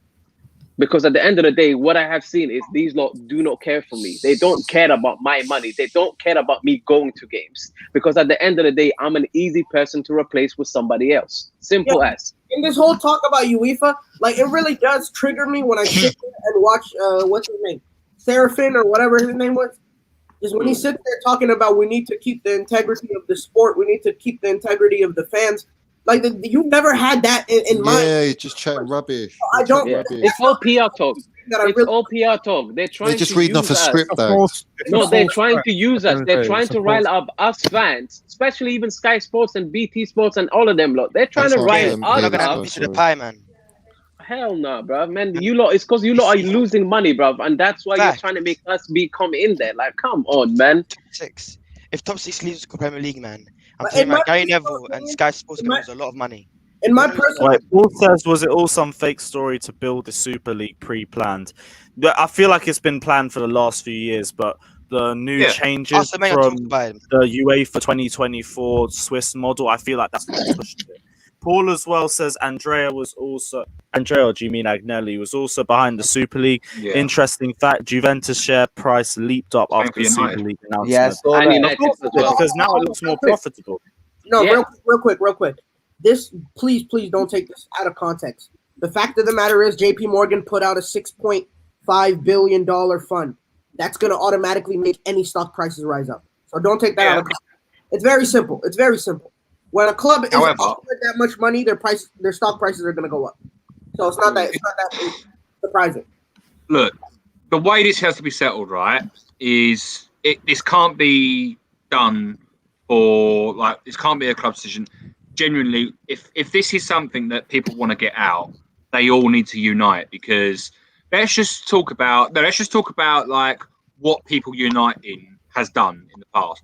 Let's talk about Black Lives Matter, right? When everyone united on this, it became such a powerful movement that so much was changed. But then you got UEFA. Yeah, then you got UEFA who doesn't involve money. Didn't. Yeah, what I'm saying is, if you're uniting against a scheme, then that's how you get it out. Like the problem with UEFA is, right, the reason that they've took, and this is the one problem I have with UEFA. The reason that they've took such offence to this, the reason that they've took such a stand to this, is because it's costing them money. Because it's going to cost them a lot of money, and that's why they've gone against this agenda very, very quickly. Now, the one thing that UEFA have not gone against as quick, if they put this energy into racism, then they could get that out as well. But the most recent scenario, right? Let's talk about Rangers. Let's talk about Kamara, who got racially abused by a Slavia Prague player to the point where he was bawling his eyes out, weren't himself, genuinely a shadow of himself. UEFA slapped this guy with a 10-match ban. Basically, that's a slap on the wrist.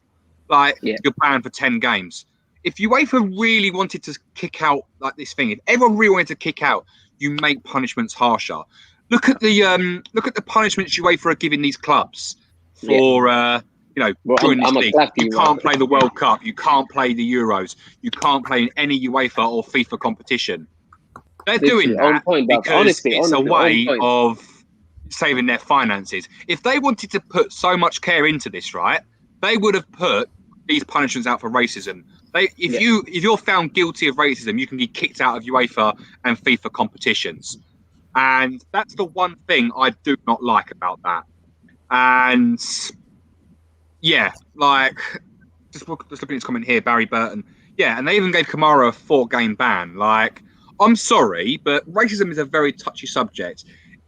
Lewis, if someone was to be racist to you, right, and really, really like go in, and you're angry and you act out, it's something that was provoked. Like, this guy was racist to this Don and got him to provoke, and they banned him for being provocative. They banned him for actually retaliating. That isn't good. Like, the one thing that everyone needs to do here is unite against something they don't agree with. If you do agree with the Super League, fair enough. I do think it's a wrong opinion, but I'm not going to judge you for it. But if everyone does want this Super League not to go ahead, then you literally need to unite. You literally need to put rivalries aside and kick out the worst evil. But don't you think that our time or our effort will be better heard by our own clubs than by UEFA. So don't you think we should put our effort into not saying Guys, I'm go gonna go. Yeah, stop the Josh Euro Lewis, League, big up. instead of Take care. big up, Kaz. But instead of saying, stop the Euro League or stop the Super League, wouldn't it be better for us to say, look, we support you. We think you deserve the money you're going to get, but you need to fix these things that are going to ruin the heart of the sport. Because I feel like that's what our effort should be focused on. It's talking to our clubs. Why do you think there's a protest tomorrow at Stamford Bridge? These guys are going for the club. They're telling the club they do not want this to go ahead. Yeah, but that's everyone uniting. Protest saying, "Yo, talk to the JP Morgan or talk to whoever, Kroenke, Fiorentina, Perez, whatever. Tell them this whole permanent slots. We're not doing this." Like I understand having Arsenal and Tottenham in there for the inaugural season because they are the biggest some of the biggest clubs in the world. I understand it for the inaugural season. I understand it so that you can get as much money in the first season. I get it. Yeah, I get that. To have 15 permanent slots is ridiculous. It's ridiculous. That's the one thing that I 100% am against. So I feel like if they switch that would make it so much better. See, I'm against the whole Super League. Yeah, I'm against competition. Full stop. 15 clubs that will be there every season, and then Your voice is low. The Premier League. Lewis, speak up. Lewis, I forgot. It's a condenser mic. I have to keep it close to myself. Yeah. I've lost my train of thought now. Well, what was I saying? Yes, the biggest problem is the lack of competition because the 15 clubs that will be in there regardless of what happens. The biggest problem is also it kills the competition in the Premier League because you basically have 6 dud teams. Whatever happens, they're just going to be there. If they're in the top 4, they're wasting the position of another team that could be in there. And that's also wasting revenue for those players as well and those teams. Then you look even further into the divisions, the Championship. Like, what's even the fucking point of that? You're going up to another division that basically doesn't mean anything. The Championship low-key looks even more competitive than the Premier League does at that point. But that's why it kills everyone from the top down and it gets even worse as it goes below. They're moving the money. It's not even that, money from the Premier League. It's a money game. All the way over to the Super League. And they're going to say, you've all got to follow suit. And if you don't, you're not going to make money. It's simple as that. But Lewis, and they've started the ball rolling now. And there's no one can do anything about it. What are we going to do, man? Like, what can we actually physically... No one could do anything. Like, you make your voices heard, man. Like, trust me, everyone has a voice. I know, but they're going to go ahead and do it anyway. They're going to do it. But then, all right, put it this way, right? Are you not going to support Chelsea then now? Are we going to just not watch football? I'll watch football. That's the only other. Yeah, I'll watch football. That's the only other way you can go with it. I'll watch Bundesliga football, or I'll watch the MLS. Yeah, I'll watch Championship. I'll watch other stuff. I will watch football, but I will not be investing my time into this Super League. Like, if you protest stuff, you can genuinely. No way, Dom's hiring a boombox for tomorrow. You're lying. Holy smokes, that's bad. You are lying. I might actually have to come tomorrow as well, you know. We need to ask every question possible, whether I'm right or wrong or someone else, but questions need to be put forward to know what's going on fully. This is just a start. A start. Like, we're all trying to process what the Super League is even all about, because this has all come so quickly. We're going to find out so much more in the next few weeks, the next few months, about everything that's planned for the future and how this even came into place. I think 2 points on what's been said. You go back to the point you made about the Championship, Lewis. Genuinely speaking, if we're talking about financial viability, it's better for these clubs to get promoted to then relegate themselves just to go into the playoffs again, because the playoffs is the most lucrative at the minute, the most lucrative game in the world. You get 120 mil. You might genuinely. The clubs that are at the bottom of the Premier League might as well relegate themselves to then go into the playoffs in the Championship every year, if this goes through, because they get more money than they would do in the Premier League. You see how it all goes. That's the maddest thing. All comes back to the money. It's all that's the maddest thing. And it's the way it's set up, innit? Talking of like the competition as well. Even like we spoke about this yesterday. Even in the Super League itself, where's the competition going to be? Because after a while, you know, with all these clubs getting the money they get in, sooner or later, Real Madrid and Barcelona and this, that, and the other go to being the superpowers they were. You like your Erling Haaland, your Mbappe's, your Neymar's, whatever. They go to those clubs. None of them come to Chelsea. None of them come to Arsenal. None of them come to Liverpool. None of them come to Manchester City or to fucking Tottenham. So all of a sudden you get like a select 4 that just suddenly become massive, and you get the other 8 or whatever 11 just kind of go, we're stagnate. We get the odd player from a Leicester or a Dortmund or a Wolfsburg. Because they'll always have the money, Scott. They'll always have the money. Yeah. So then you've got the top 4 or 5 teams will always be up there. The rest of the Super League ain't going to have a fucking chance of winning. So what's the fucking point of being in it anyway? If you can't win the fucking thing, will just get what's the point? monopolized like that. You will see a disparity between the top Exactly. and the bottom. So Like, even I'm in ready to say this Arsenal, competition, Spurs, probably AC Milan, us, Schalke, we if they will. actually end But up do you there. think they'll try? No, we'll be mid-table. We'll be. Oh, We'll Do be you really mid-table. think that they'll take us out of the Premier League? Do you really think that'll happen? I think they won't. with this whole thing, I think Yeah, I was just if about to they've mention made that, Lewis. if they've made this announcement, to not follow through with it is stupid, because you make yourself look fucking idiotic. Yeah, that's the genuinely- Leeds team. They've got foot for the fan dot, so they've been You lose parading all around. credibility. It's the same with UEFA and any of the FAs. You lose all credibility if you threaten this and don't follow through. You might as well not say anything. So bad, man. If you The don't only thing I follow can through, say on that God these almighty, threats are is empty, man. all credibility. can this be seen as a negotiation tool? Yeah, No. definitely. No, they're no. They're going to try and negotiate for everything in their favour of the Super League. There's no other way about it. But It's UEFA only and for the FIFA, Super League. they're There's- both looking at the sanctions. Do you know what I'm saying? So it's Right. even the sanctions that they're coming up with. They're trying to ban the players that want to take part in the European Super League. I'm from with international I'm with football. those sanctions. But it's not going to make a difference because Well, if are you they break just it doing down, it- look how much are money they they just get from doing the it- bonuses from the World Cup and Euros. The majority of the salaries getting paid by the club, so it really doesn't matter. Yeah, what's but what's the point in watching this now? Everyone wants Leeds to beat Liverpool now because they know You're Leeds is taking Liverpool's passion out of the basically game. it, but That is what you're doing. It's taking passion out of the game. Look, this Super League, and I've been against this from since it got announced.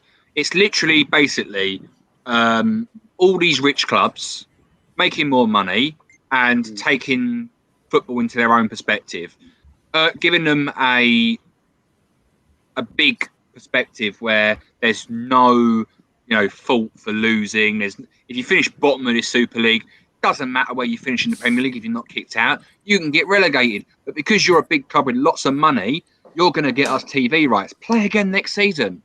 Like football football always used to be about the risk and reward. Like when you're in when you're watching a team in a relegation battle, the intensity of staying up is beautiful. Watching your team battling for top 4, the passion is there. When your team wins the title, the passion's there. FA Cup upsets, passion. You're taking passion out the game for money. Money is replacing passion. Do you know what I just heard on Gary Neville just said you literally need to get all of the Liverpool fans, United fans, the Chelsea fans to literally just run on the pitch. Just like literally everyone has to protest. Like every club that's involved. I agree. All the fans have to get together. But the problem, I'm not encouraging violence, but I'm encouraging a protest. It needs to be protest. The statement that he made has some truth to it, but it's rich coming from guys like Gary Neville and Rio Ferdinand at the end of the day, because at the end of the day, the European Super League hurts their pockets in particular, because broadcasters like Sky Sports and BT Sports are not going to be taken up. It's going to be the zone. So it's rich coming from these guys, man. Honestly, that makes it even better technically, because Gary Neville is that passionate about this game that he's willing to sacrifice money and earnings. He doesn't need money. He doesn't need money. I know he doesn't need it, but he's willing to sacrifice even more money to prove this point. It's not even that. It doesn't matter to them. Like being because when they sorry, I would say being when real, they like, played, it was passion. But it's not even that. Like if we want to talk money, Gary Neville can earn just as much if Salford do well in the league. Like if they get to the Premier League or even the Championship, he can earn just as much money that he's probably getting at the minute. So it really doesn't matter. He's genuinely looking at it as United.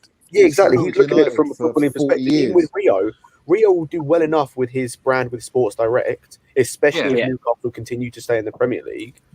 Where it genuinely doesn't matter. No, but the point you're making is that the point you're making is they're doing it out voluntary. You know what I'm saying? They're going to still lose a job at the end of the day. They're doing it based on football. They're speaking out for footballing reasons because money I don't think doesn't matter. It just doesn't. No, they're speaking out of passion. Like, because back in those days, back in Gary Neville's days, like United Liverpool was such a huge game for them. Like, these players cared about the game. Go back sort of a few years. Literally, even Eden Hazard said it himself. Like, when he played Tottenham, he wanted to win because the passion and the fire was there in a big derby. If you're going to be playing these clubs with no sort of risk, it takes away that passion. And these players, these pundits, are genuinely like back in football because of the passion. They understood that passion, whereas a lot of companies now, a lot of players don't see that passion anymore. They're just playing for the biggest club, and it's literally just game comes, payment day. Game comes, pay. Game comes, pay. And Can I ask you guys a question? Out of the Chelsea squad, right? Say this all goes ahead. How many players do you think from your squad will risk not playing at a World Cup to play in this European Super League? It really depends. Or could you name any player? It really depends. I think it will happen though, because I really don't think that these threats are going to happen. No. I don't think any of these are going to happen. I think UEFA have their hands tied, and they know that they're in a really bad situation, just throwing threats around. Exactly. There's no way to mobilize every player. Every player has their own motives and incentives. Apparently, Klopp's just literally. His publicly, he's threw it under the bus. But again, and as I said with the Jose Mourinho thing earlier, I will never disrespect Klopp again. All my respect. I reckon Mourinho left as well, maybe because of it. No, it's not. That was See, fake. I heard it's not true, but if it is true, fair fucking play to Mourinho. I think they were going to sack Mourinho. How are you going to get rid of a £30 million payoff without a fucking massive injection from the Super League club? This comes out in the morning after he is sacked. There's a big coincidence on this. 6 days before the final. Donation saying, realize if they stay in these domestic leagues and cups, players are going to be playing between 68 to 72 games minimum a season. Anyway, sorry, I've got to dip, guys, because I've got some. Yeah, Ben, no worries. You take care. Peace out, guys. I'm going to have to do the same as well, guys. Take care. Mo, thank you for jumping on as well, bro. Been a pleasure, guys. Take care. I see what they're saying in terms of the massive games you get per season, but I'm still saying because of the amount of the money that they're going to be receiving as well, you're just going to see squads get bigger so they can cope with this too. Big up Neil as well, because I did want to get you on, because I want to hear about your perspective in this from a team that isn't involved in the Super League, because this is going to be really damaging to you guys. Before you get to that point, I did just want to ask on Neil's question. In terms of what you said, if it goes ahead and we get banned from a World Cup, like the players, do you just mean anyone that could be involved in the squad, in like the squads that go, the teams that go? Well, who's going to risk it from a Chelsea perspective that would rather play for in the ESL or whatever it's going to be called, in risk of not playing in the World Cup? Because, for example, I could see somebody like an Aubameyang going, all right, give me the money, because I'm not going to get anywhere with this Gabonese team. Like, you can see a couple of players, maybe Henrik Mkhitaryan, but there's only a few of them that aren't going to qualify for the World Cup. Don't think there's no one off the top of my head in this Chelsea team I can see. Even some of the players for smaller countries, like Pulisic was mentioned, but I still think he has a genuine desire to constantly aspire to play for his country in a World Cup. And to be fair, you look at the US national team; it's actually pretty good. If we're being real, but it's not as good as South American teams. Not going to qualify. You guys, imagine. Listen, all of Europe, all of America's talents are literally teenagers. They're literally teenagers. So they need. It's not this World Cup, but the next World Cup, where we're gonna see where. Bro, I get what you mean. All of them are teenagers. Bro, but this comes back to the sole reason why we're all talking about this now. It comes back to the money. You have to understand that the clubs are paying the majority of these guys' salaries. So who knows whether they're going to risk that to play for the national team. And if you look at the bonuses that they get from the national team and the amount of money they get compared to the salary or the wages that they get from the club, most players are not going to risk that. So I don't. And he has a point. Hold on. He has a point too, because the fact that you got, say, the US, you got Pulisic playing at Chelsea, you got McKinney playing at Juventus. You feel me? They're playing at these top clubs right now, and this is what's making them get that extra traction of like this is that golden age.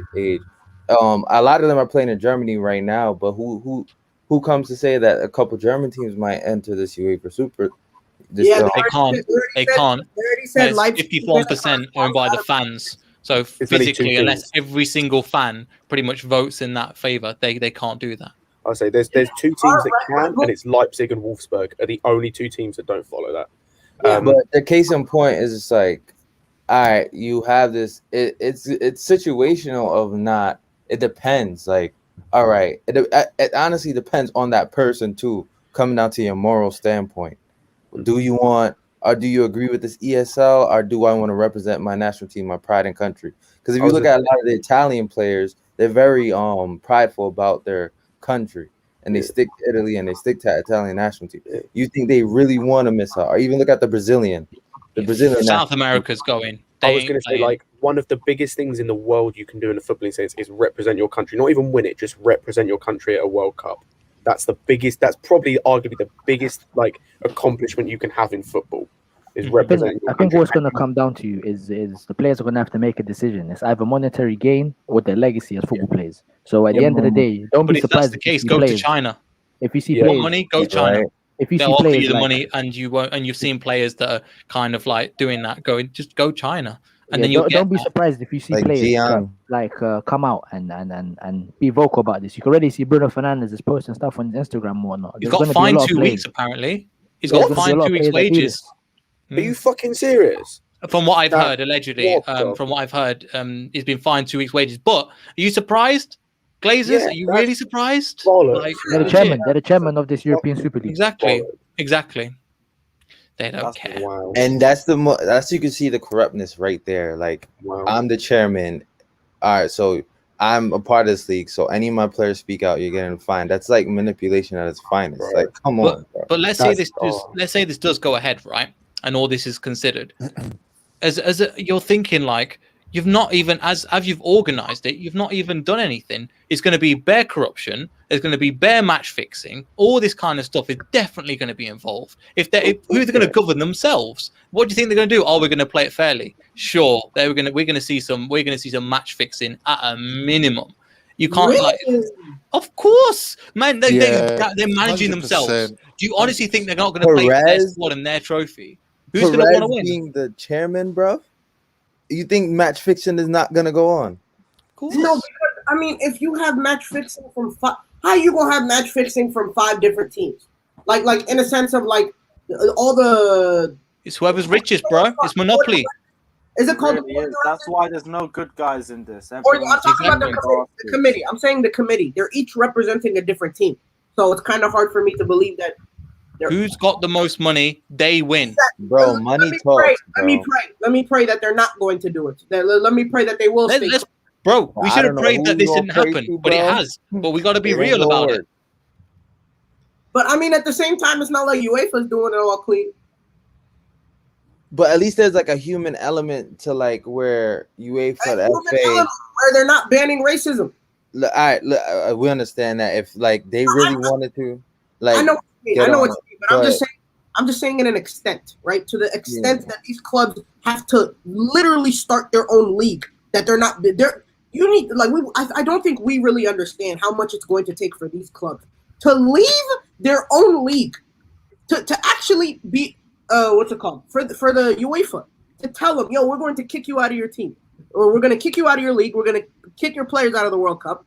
It's going to cost a lot for those clubs, for those 15 clubs, to go ahead and put their name in the pot. Okay, we're gonna. Dags, you don't understand that they already know that, but it's not the league, it's not the team, it's the owners. It's a few people who are benefiting off this that are getting it, and they have the control, and that's what's happening. Like it's not about like it's those few owners that you think Tottenham, the owners, you got 425 mil, and you're gonna get money to rebuild a stadium. And you're gonna profit off that, and they're lining their pockets. They're not gonna go ahead with that. No. I understand that. I understand that aspect of it. But I'm talking about in the sense of the teams that are already guaranteed their slots. Like the Real Madrids, the Barcelonas, the Man Cities. We can kind of say Manchester United that consistently finish top 4. Us, right? Liverpool, right? I'm surprised PSG ain't in there. They fit that quota for that perfectly. It makes so much sense for PSG not to be in it. They're owned by Qatar, so there's no way they're going to risk that World Cup. Imagine they get the Champions League trophy and then go in it. They have money in sports that are literally airing the Champions League final this year, or they're airing the entire Champions League. So they're literally risking themselves if they go ahead and go into this. So I completely understand why PSG are in it. Same with the Germans. They have to vote first. So I completely understand. But if realistically, if this does go on and happen, ain't no way in hell PSG are not in there. Ain't no way in hell Bayern are not in there. PSG will only turn up after the 22 World Cup. It won't be until then. There's no until after the Qatar World Cup to go, and then they'll be there. Bayern Munich won't be there because they've got 51% fans who own it, and they all hate the idea. So don't expect to see a lot of German clubs there. No. But then this is like, you can't really call it the Super League without the best clubs in Europe playing Exactly. in there in general. But they haven't thought this through at all. They've honestly not thought this through because they've not even consulted any players or any. I've heard, I think before, who was it? I was on another show just before this, and they were talking about none of the top 6 managers knew. Klopp knew about it 10 minutes, and he had to go consult his players. Ollie did the same. They had to just go. So it's that secret. They're not even offering their own manager. They're throwing them straight under the bus, and they go, "You deal with this shit," because they don't care. They genuinely do not care, and it's all about this money grab. And we're going to see what happens because we'll see. I think we'll see managers walk. Obviously, Mourinho's another thing now, but can you see another? Who's going to give him a shot? I mean, Arteta's got every right to walk. You're going to have other stuff. It's not going to be easy. I'd say as well, going back to Neil, your point about the match fixing thing. People want to remember one of the teams involved was involved in match fixing. Yeah. And would you like to know who the owners of that team were? Oh, it just so happens to be one of the guys involved in the committee at the minute. Yep, literally. Pirate football, lads. It's pirate football. You'll see leg breaks and all sorts of shit just to get that win. That's the most baffling part to me because right now it makes sense. But you look at it from 5-10 years. Imagine 10 years from now, we'll have spent 10 years in the Super League that is managed by the chairman of Real Madrid. And the vice chairman's the ones from Liverpool, Arsenal, Manchester United as well. There's so much layers to how fucked this is already because neither of them can be neutral. None of them can. Nelly's own family financed that match fixing thing in 2005.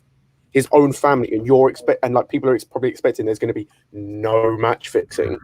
You thought Ramos was dirty. You wait till the Super League kicks in. If I offer you £1 million, you take it in a heartbeat like I would and everyone else. And yeah, he's all right. If you give me £1 million, I'll take it in a heartbeat as well, innit?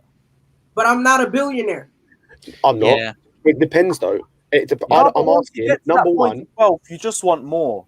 Everyone just wants more. You get greedy and greedy, and that's what football is in general. It's just greedy people. Businesses in general. The only thing it's just billionaires arguing over more money, even though they all have enough money for their eyes to be content. Cash is king, people. Cash is king. I'm asking number one. Years, if we're being real about it, this is why I don't like the notion that football is dead now because of the Super League. Because we were leading to this point for so long.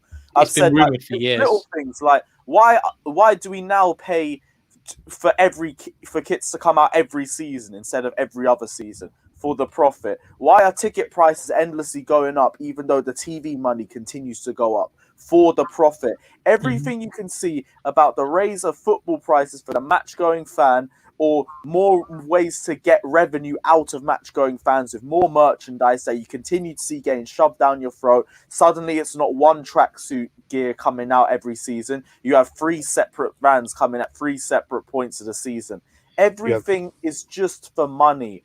And that's where football has been for years. So the only thing I don't like is people saying that we're in this position now. We're not. This is now too far. And people have just ignored it because it hasn't been anything so deep or so quick to the system. This has come massively quick to the system. We weren't even talking about this 48 hours ago. Now it's all anybody speaks about. This is the big shock factor. And I get why everyone's shocked, but football's been fucked for years. We wouldn't have billionaires arguing with billionaires if football wasn't fucked.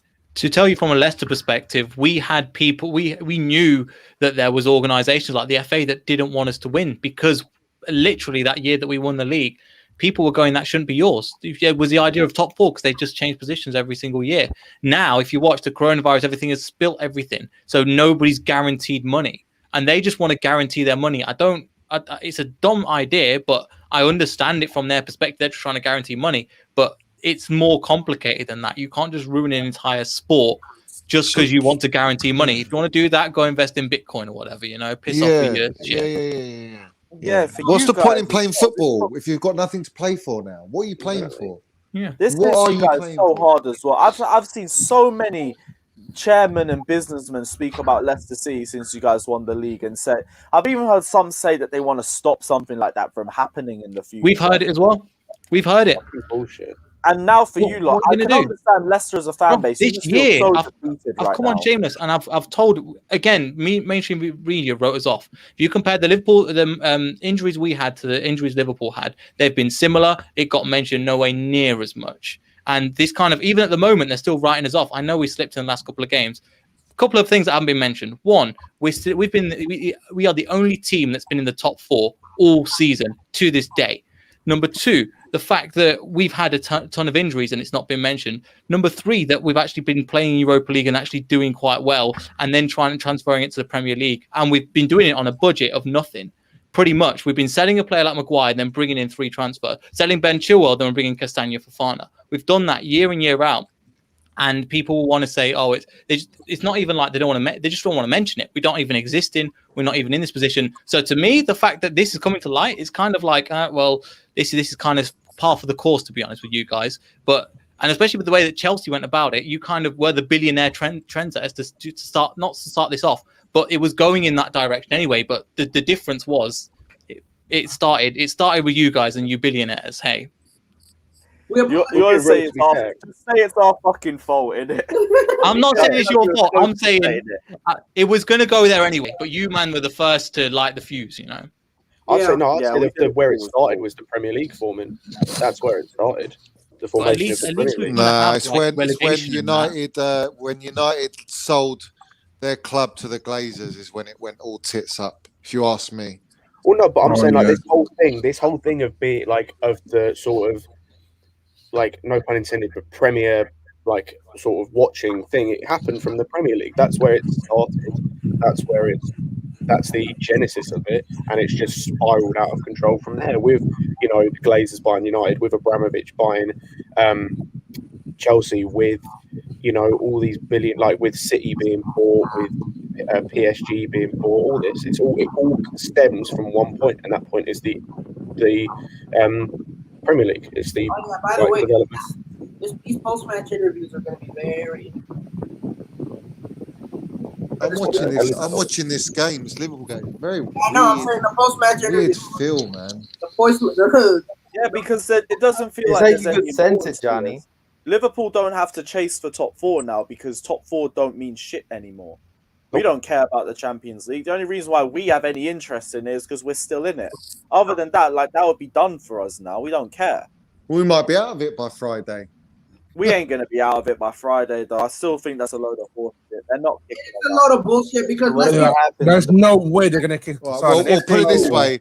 Everyone's be rooting for PSG to win it. They don't want any of the other three to kick us out. Imagine a world where PSG catastrophe. That's a if they do kick us out, there'll be another catastrophe then. If they do kick us out, UEFA are kneeling, aren't they? They're going to tank another 5 match days for them to get revenue. Look, we all know, or I don't know how it is over in the UK, but in America, nobody watches quarterfinals and before. It's all semifinals and finals. They haven't made any money yet off of this season's Champions League. Once these semifinals and this finals games are done, that's when we're going to see actual things happen. There's no way they're going to cancel it. They haven't made their bread yet. They simply haven't. I'm not sure. We'll see. But it's all just a mad one at the moment. What can we do in this situation? So it is what it is. I mean, it's what can you do? Things they're going south, but what can we do as fans apart from join together and kind of like support one another and go, this ain't on. But then that's literally all we've got. But if that's the case, if they're going to be playing, do you think if they're going to be playing midweek, do you honestly think they're going to keep it to Europe? No, they're going where the money is. They're going Middle East. They're going Asia. Because we know that's where the money is, and it's and But, maybe yeah, South we America. already talked about that. Home and But home up until the final, it's all home and away games. I think that would change. I think It will change. That's the whole I point. think You reach inaugural the massive season- audiences, which is over in Asia. I think inaugural season, they will go with that. I think first couple of years they'll stick with that. Third year onwards, once they've got to the point where they have a monopoly over it and it is what they say goes and they don't give a shit about what we think, it will go to the Middle East. It will go to all over America. It will go to Australia, Indonesia, China, India, all these places. I agree with You'll get to a point where say we've got 20. Say like a Chelsea, for example, have got what there'll be 19 other Burnley or teams. something. So you've got, say you're saying 40 games across a year, 5 of those will be at home. Like I can genuinely see about that being the case. You get 5 to. What about season 5 to 10 tickets? games. How much are season tickets going to be? Yeah. Wait, They 5? won't have them. I'm saying 5 to 10. I genuinely see a point where 5 to 10 home games are like when actual home games are at home and the rest are all across the world, Dubai and wherever I else. don't see that either, because then that negates the need for Chelsea to even get a bigger stadium. Yeah, that that doesn't even make the any point. sense. Why are you But going in to the grand scheme of things, that's a small payment compared to how much payoff there is. Yeah. Do you not think they can take that back in 5 years? If they go to China one year, if they go to India one year, 100. No, because with Chelsea is completely different because we don't want to move. We can't move as well because the Chelsea pitch owners, they hold the lease to the name Chelsea FC. So we have to stay at Stamford Bridge. And Stamford Bridge is built in a really messed up place. We've got a train But you line can right next to generate it. more We've got a money cemetery right elsewhere. next to it. We can't move. Chelsea pitch owners won't allow us to move. No. But you can generate more money elsewhere. You'll find a way of doing it. Business owners always find a way. If you I can know, make but would it 250, still if be you can worth make it at twice that the point? amount in the other way, But in would somewhere it in still Asia. be worth it to build a new stadium based on how little we would be playing there? Especially because it will cost us nearly $1 billion to make Stamford Bridge again. Because we'll have to dig down underneath. We're going to have to get rid of the whole Stamford Bridge, dig underneath for 4 years, build it upwards, and still the pitch will be underground if the new Stamford Bridge gets built as well, because that's how awkward of a position it is. And for me, my biggest problem with the new Stamford Bridge in general is once you rebuild it, you can never rebuild anything bigger from that. 60k is where it stands, and that will be it, because you can't build any bigger than it is already without any other logistical problems. So with that in mind, and with how much it's going to cost to build a new Stamford Bridge, if we're going to be playing there about 5 to 10 times a season, it's not even worth it in the first place. Not worth it, yeah. And they've already said in the statements that Then why join? percentage of the money is going to infrastructure and the development of the teams itself. That's what I'm saying. Developing the youth teams, developing the training grounds, developing the the medical facilities, and developing the actual stadium itself. So it's not like all of the money is going straight into the transfer budget or straight into the pockets of the owners. So they're still going to use the money to develop the area around them or to develop the stadium. It depends how much, though. If we're talking like 5%, then who cares? If we're talking 50%, then you're talking. But Yeah. it depends on the percentage. It really depends on what comes out on the percentage. Yeah, we just need more information. I think we all just need to. I love the reaction that we're getting, because this is something that we have never seen before. This is a different kind of unity, and So they had to act now. They had to act now because no fans would put up with it. Otherwise, I we'd think protest like actually crazy. Have you noticed? I don't think it's any shock. I don't think it's any coincidence that they did it the day before UEFA were meant to announce their new Swiss model, how it was meant to be set up. Yeah. Don't think it's any coincidence. And also, there's renegotiation taking place for the next sort of 3-4 years for TV rights, for broadcast. For all the deals are coming to their end of their life cycle now, and this if they don't do it now, all the deals, the contracts, the legal fee, it's not worth it. They have to do it right now, and that's why they dropped the bomb today or yesterday. Sorry. I would say as well, in terms of the movement thing, I think it was Goldbridge or someone else tweeted it. I'm trying to find the tweet and I can't really find it. But what happens when all of a sudden playing in Manchester or playing in Chelsea in London doesn't become, what's the word I'm looking for? Doesn't become attractive. That's the word. It doesn't become attractive. What happens when playing in Dubai? What happens being based in Dubai, being based in America and different? Honestly, what's to stop them taking a Chelsea, taking a United, taking the team, get rid of the name, and you go. We've seen it with, like we talked about yesterday, the NFL, the NBA, all these. We've seen it happen where Like even like in the MLS where like you used to have what was it? In what place am I trying to think of? What teams? But you've had teams where teams will rebranded or renamed Yeah. and relocated. Exactly. Yeah, the It was Rams. travesty when they did it with Wimbledon here. Wimbledon up to Milton Keynes, and that every fan turned on them. I mean, yeah, I get what you mean. St. Louis Rams did it when they moved to LA, but I don't know about the whole moving to Dubai, moving to It's gonna America. happen. No. It just becomes more attractive. That's the problem. It's Europa. It's literally Europe Super League. So how can they move teams out of Europe? That doesn't make sense. This league doesn't make sense. There are brands. ELS made that Brand makes is sense. attractive, and But it's then wouldn't we see if that was true? Wouldn't we see some of the biggest teams from all around the world? But Like, we have. This is the first step, bro. Then the next 2 steps is going to be over. This is it. This is beginning 1, and this is a big shift from the norm that we have at the moment. Then it's do this, then it's do this, and it's just incremental steps. And then eventually, there's going to be on tour like a rock band. They're going to do 14 tours a year. You're going to see it on this, and they'll tour at Wembley. They'll tour this, they'll tour that, and they'll go that way around the world. And you'll get to see Chelsea come that one time, but it won't be the fans. It will just be the players, whoever's left over, that are just traveling with them, and they're more profitable that way. But as a fan like Lewis and Scott and stuff like that, it makes a massive difference to what your club actually is. But this is all for profit from top to Trust, bottom. there is no other upside. No other upside. It's like we're almost like disjointed from the club as fans. Like we're like when you go to the game, you're part of you're part of that culture, that the family. Do you know what I mean? All that's out the window. There are loads of miscommunication, Johnny. I would say loads of miscommunication.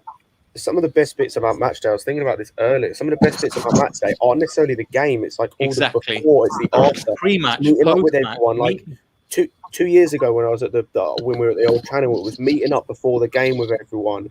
You know, hanging out, talking. Afterwards, going to Spoons or Nando's, whatever. It's all of that. That goes.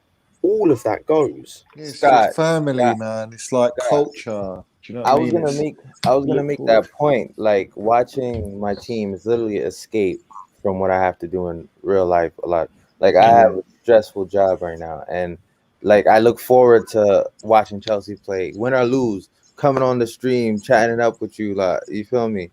Like it's that we're gonna miss. Like Chelsea's my one thing. It's like my dopamine fix. You feel me? Football's our escapism, right? It's our escapism from life, from any issues we have in life or whatever, good or bad.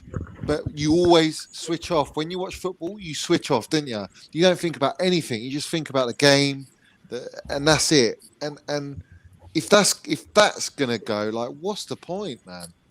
Imagine you never get to see Money May score in the Champions League final. Yeah, it's just the dream's over, man. The dream's over. All right, Christian said Johnny, stay with us. You break his heart, you're gonna break mine afterwards. Come on, man. That's actually a good point as well. What then happens to like just talking about Mason Mount? Maybe I was thinking about like in terms of just like I know it's a corrupt thing in itself, but like for as much as it's corrupt, like award ceremonies and whatnot. Like there's stuff like the Ballon d'Or has heritage. It has that like you look at the past winners like Kaká and Owen and Ronaldo, Messi, Modric, even Lewandowski should have won it last year. Like all of this stuff, it's got that history. Obviously, UEFA aren't going to give anyone in the Super League that. So you just like you can't ever actually properly have stuff like. You're actually not about to have another Ballon d'Or. You'll have it, but it'll be fucking like no. This is genuinely no disrespect to. They're gonna give it to Lewandowski. Well, yeah, but that's like you'll get given. It will just be whoever's Bayern's best player at the time or PSG's best player.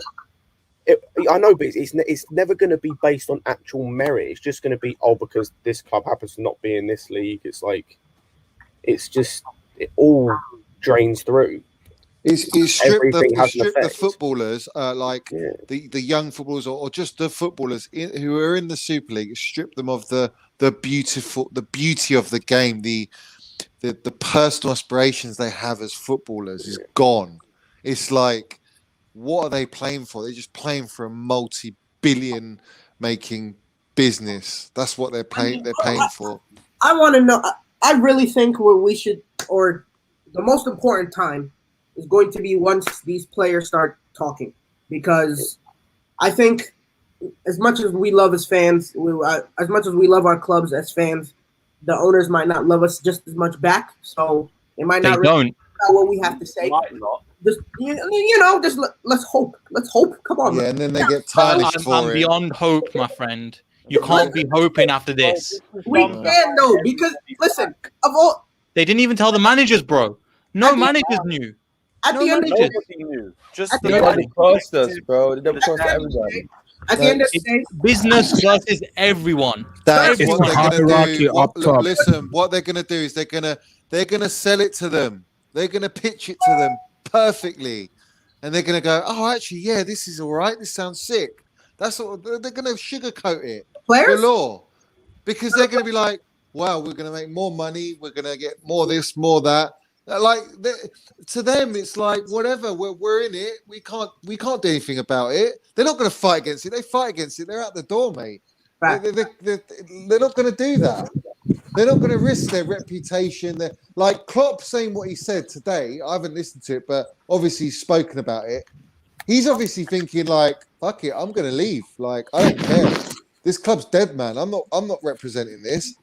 Like he's made money. He doesn't need money really. These players, these football professionals, they've made their millions, man. How much more millions do you need? You don't need. You know what I mean? It's But just that's not the point. That's not the point. You say that, but they want more. They want more. They want more, and that's what it is. Man City, Chelsea, the two biggest clubs in terms of how much they spend and how much they own. They're part of it, so it shows you that it doesn't matter. There's always more. The ceiling is always higher, and that's the point. if you're in that it's circle, never yeah. enough. If you're And in then the what circle, happens to yeah. stop that? And they go, right, we don't need Arsenal anymore. We don't need Tottenham anymore. Right, let's just make it a top 4 competition. And this is only one step away from that. facts, yeah. Do you guys think that with the increase, with the obviously the increased amount of money, since we are going to be in this top tier, always going to have incredible amount of competition, tournament. Don't you think that we might take the Premier League a little lighter, therefore using more academy players, improving, like, because we know we have one of the world's best youth development system already in place. So do you think that this increase in investment will allow us to really take that to the next step? The same way how Man United, I think it's for the past 100 years, they've had at least one academy graduate in their starting squad, like every single game day. So I think that that is a goal that every club should have. Like that should be a benchmark for every club, that they should at least have one academy player in their squad, representing what it means to be from that club, or what it means to really grow up in that club. And I think that also has to do with the whole tradition that we say of football. And I think that with this investment, it could allow, depending on how the clubs want to run their club, right? It could allow for more development going into the youth system. I admire your optimism, but I don't see it. Why would they? Why would they? I mean, you got to remember how many players you guys got out on loan at one time as well. You've got a good youth system because you've got 1,000 players. Sure, one of them is going to be good. In that case, I mean, we've got a decent system, but we've only got a few amount of people, and they're constantly on loan and stuff like that. We've brought in certain people. So, I mean, if you guys have some, sure, but then I'll put our name in there as well. Bearing in mind Harvey Barnes has come in this season, is doing bits, even though he's injured. You've got Ben Chilwell, who came to you from our academy. We know how to raise a player and take them up. They don't give a shit. And if it was really that big a deal, they wouldn't have signed some of the players that they did to basically just as competition for Mount. And Mount has shown, I'm better than certain players this season in that position that are worth 3 or 4 times the amount financially than he's worth. They didn't care. To be honest, they didn't really care too much. Well, I don't know if you know anything right now. That's the deepest part. What I mean is in the sense of because obviously there's going to be this influx of money going into the game, right? And No, not into the game. Not into the game. to these Because it's clubs. currently going into the game at the moment, into the pockets of the owners, and that's where it's going to go, and that's what their point is. What I mean is, look, Liverpool just scored. if every single club knows that, if every single club knows that club has 400 million, we are not going to sell our players for any cheaper than we ever did, right? So we might see Holland being the first 300 million pound player or $300 million player, right? And I'm saying in a sense of, instead of choosing to pay these ridiculous prices that are only going to get higher, won't the teams, I mean, realistically look at it and say it might be worth more to just invest into our youth team? From a business standpoint. Not with the amount you've got to risk. You've got a lot of risk normally in this case. You've got how much better can you get your academy system, legit, compared to buying a £50 million player? Which one do you think that Abramovich is going to do? Correct, but at the same time, we've seen with a $50 million player that it could mean jack shit. Yeah, but most of the time it works. You've got to admit, mate, the majority of the time they're better than the players that come through the academy, which is why not just your team, every single team in the Premier League does it. Yeah. You look at I even think I a pulled the donation as well, saying, do you think this would cost the USA national team from ever entering the World Cup again? Even Pulisic and other American players could be cost their national career. I doubt it, though. Hopefully not. But in the future World Cups, I mean, this all relies on players getting banned, though, and I still don't see it happening. I don't see players getting banned for this. Yeah, and MLS. I think it's But as it currently stands, that's what they've said, and that's all we've got to go off. As it currently stands, yes, but you see the way FIFA responded to the whole thing. They only said they were disappointed, and I feel like low-key, FIFA, you can slip something into their pocket, and suddenly they don't care about the Super League. It's only UEFA that you can't do it, but it's because you're literally spitting in their face and telling them they're inferior, and they can't do anything about it. But he did say that they'd be banned from World Cup and Euros. Yeah, but they're saying they're going to ban us all from the Champions League as well, and now I'm hearing a lot of people saying that even though they want to, they don't feel like they can. They don't have the power anymore. It's in the power of the clubs. So all of this talk from them is just really empty threats. I don't see it happening from anybody. Make it official or I don't believe you. Fair enough. But with the current information, we haven't got a lot to go on. And it's coming out literally 10 minutes. 10 minutes, we're checking, 10 minutes again. And again, that's all we're checking for at the moment. It was only 24 hours ago that we heard that I think Manchester United confirmed that it was going to go ahead. And I thought, what was I listening to? Somebody was like, bro, the guy don't even know what an offside trap is. And he was like the CEO of Man United. Yeah, that sounds about right. Still. But like what I say as well with the youth thing is like you can see it just in terms of in world football and in the clubs that are involved in this. Like Barcelona have one of the best, if not the best, youth system in the whole world, and they still want to go out and splash cash. And it's only recently where they've gone. They were interested in Wijnaldum, and I saw a report where they're calling their interest on Wijnaldum simply because one of their centre mids that they brought up happens to have had a really good season. But bar that, they were going to go and get Wijnaldum instead of bringing through youth players, and it's like that's one of the biggest youth academies, like the biggest youth setup in the world. And you had it. It's the same everywhere. It's the same with all these clubs. You don't see youth players coming through as much right now, and if you do, it's from necessity rather than actually wanting to bring them through.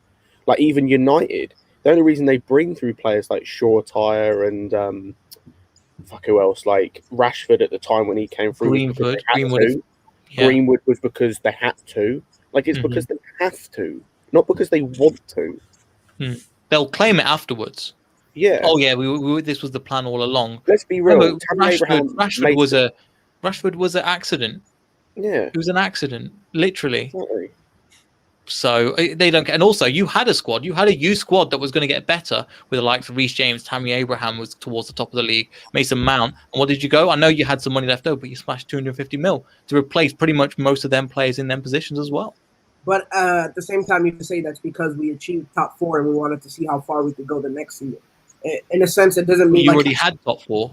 No, we didn't. I'm saying we didn't have top 4 solidified. Frank had to win top 4, and then we went and bought the players. If we hadn't gotten in top 4, we wouldn't have spent $250 million. But you did get top 4. You were third position. We did get top 4. I'm saying, but the whole thing is, it depended on us getting top 4 that we spent that money. If that makes No, sense. I thought it was with Courtois and Hazard. That money was lying about as well, so there was just a lot of money to put back in the club. Had we not gotten top 4, Kai Havertz would not have wanted to come, right? Timo Werner would have We were always going to spend the money. We had a transfer ban. Exactly. That's what I'm saying. Depending on who we spend it on, though, I think is his point. I think it's who we spend it like on. who we can get. Who we can get. Ben Chilwell wouldn't have left if we didn't get championship. He would have gone to you. He was all would've about the come. money. He's the one He that would have 100% definitely come. Telling you from a Leicester fan perspective, he was coming anyway. I told Lewis in, when was it? February? Ben Chilwell's coming to you. Months ago. I remember it was months ago. I've done stuff on this channel. You can go back and have a look at it. I was like, Lewis, it's happening. Regardless of what you think, this is the situation. We knew about January time that he wanted to come. He was benched from one of our games. And we knew from that moment, we knew the Harry Maguire deal was coming. That's why I went on Lewis' channel. I was like, look, I'll offer you the Leicester perspective and tell you that it's going to happen. Regardless of what happens to Chelsea, whether you were finished in the bottom half, even though you weren't, he would have come to you because he chased the money. Just the same reason Johnny Drinkwater came to you. Chase the money. You know he wasn't going to play. What happens if, say, because say Real Madrid want Mason Mount and they're going to offer 500 million? Does Roman sell it? Look at Jester's comment. Yeah, big up Paul saying I pray Chelsea do the right thing and I'll be happy. We will all be happy, but we need football to do the right thing. Jester said, man said Rashford was an accident, which made me laugh. I can't lie, I creased a bit at that one as well. And so I remember my mum said the same about me. Now I'm sad. Lewis, you are a warrior. That was a really sad story, Jester. I can't lie. That hurt. Oh my God. Hi, we've been going for nearly 2.5 hours. Has anyone got any other final thoughts they want to add before we end this? Fuck this league and fuck the people, like the owners of it involved. Apart from Fuck you, top 6. More And- specifically, we're all right in this, boys. Cash is king. Chelsea in the top 6. We apologise, Neil, because it's left. I just want Chelsea to go out and try and win everything they possibly can. Just go out and win. Carry on playing your game, man. Play your football regardless. Don't let this get to you. I hope this doesn't affect us negatively, because this is the kind of news that can really kill any sort of confidence that you're building as a club. So I don't know. Let's just hope that we move on to tomorrow with a good attitude, and hopefully Thomas Tuchel can round the boys up to put on a good performance. Hopefully we have an exciting game to watch. See you in the final, boys. Means anything. Yes, sir. See you in the final. See you in the final. Everyone's going to be rooting for Leicester to beat Chelsea. This was your fault, lads. Well, not your fault specifically, but you know what I mean. I don't care about this so much. I'm you know we're rooting gonna for get you. Anthony Taylor. Hold on, real quick, Neil. Did you hear that? Man City and Chelsea were pressured into going into the deal. I don't care. You signed the deal regardless. We don't know that, though. We don't know that. That could be a PR. He made me murder him. I didn't want to. He made me murder him. I don't. Who gives a shit? You got the top 6. Blame the other 4. I'm blaming you, fam. I'm not blaming you, but I'm blaming Chelsea for signing up. You signed that contract, it's your deal. You gotta put your bed, you lie in it. Mm-hmm. Our club has clowned us, and it's a shame. But Paul says if Chelsea do right things, Marina cream pie. I hope that's not what I think it means, but fair enough anyway. Big up yourself, Paul. What a stream, guys. As JCG Cube says, this stream will be remembered for Class F. Class F, rest in peace, man. My guy. That's the best thing. That's the funniest thing I've ever seen. MVP. But this fucking Don right Smoking here, on that class rep tag. We out here. We'll be back tomorrow. Match day stream. Might do something based around the protest as well, because if my mate's birthday doesn't happen, I'll probably end up going down to it anyway. But big up everyone who's been locked in from start to finish. What a stream, guys. Smash the like and subscribe button, and we'll be back tomorrow. Take care, and as always, up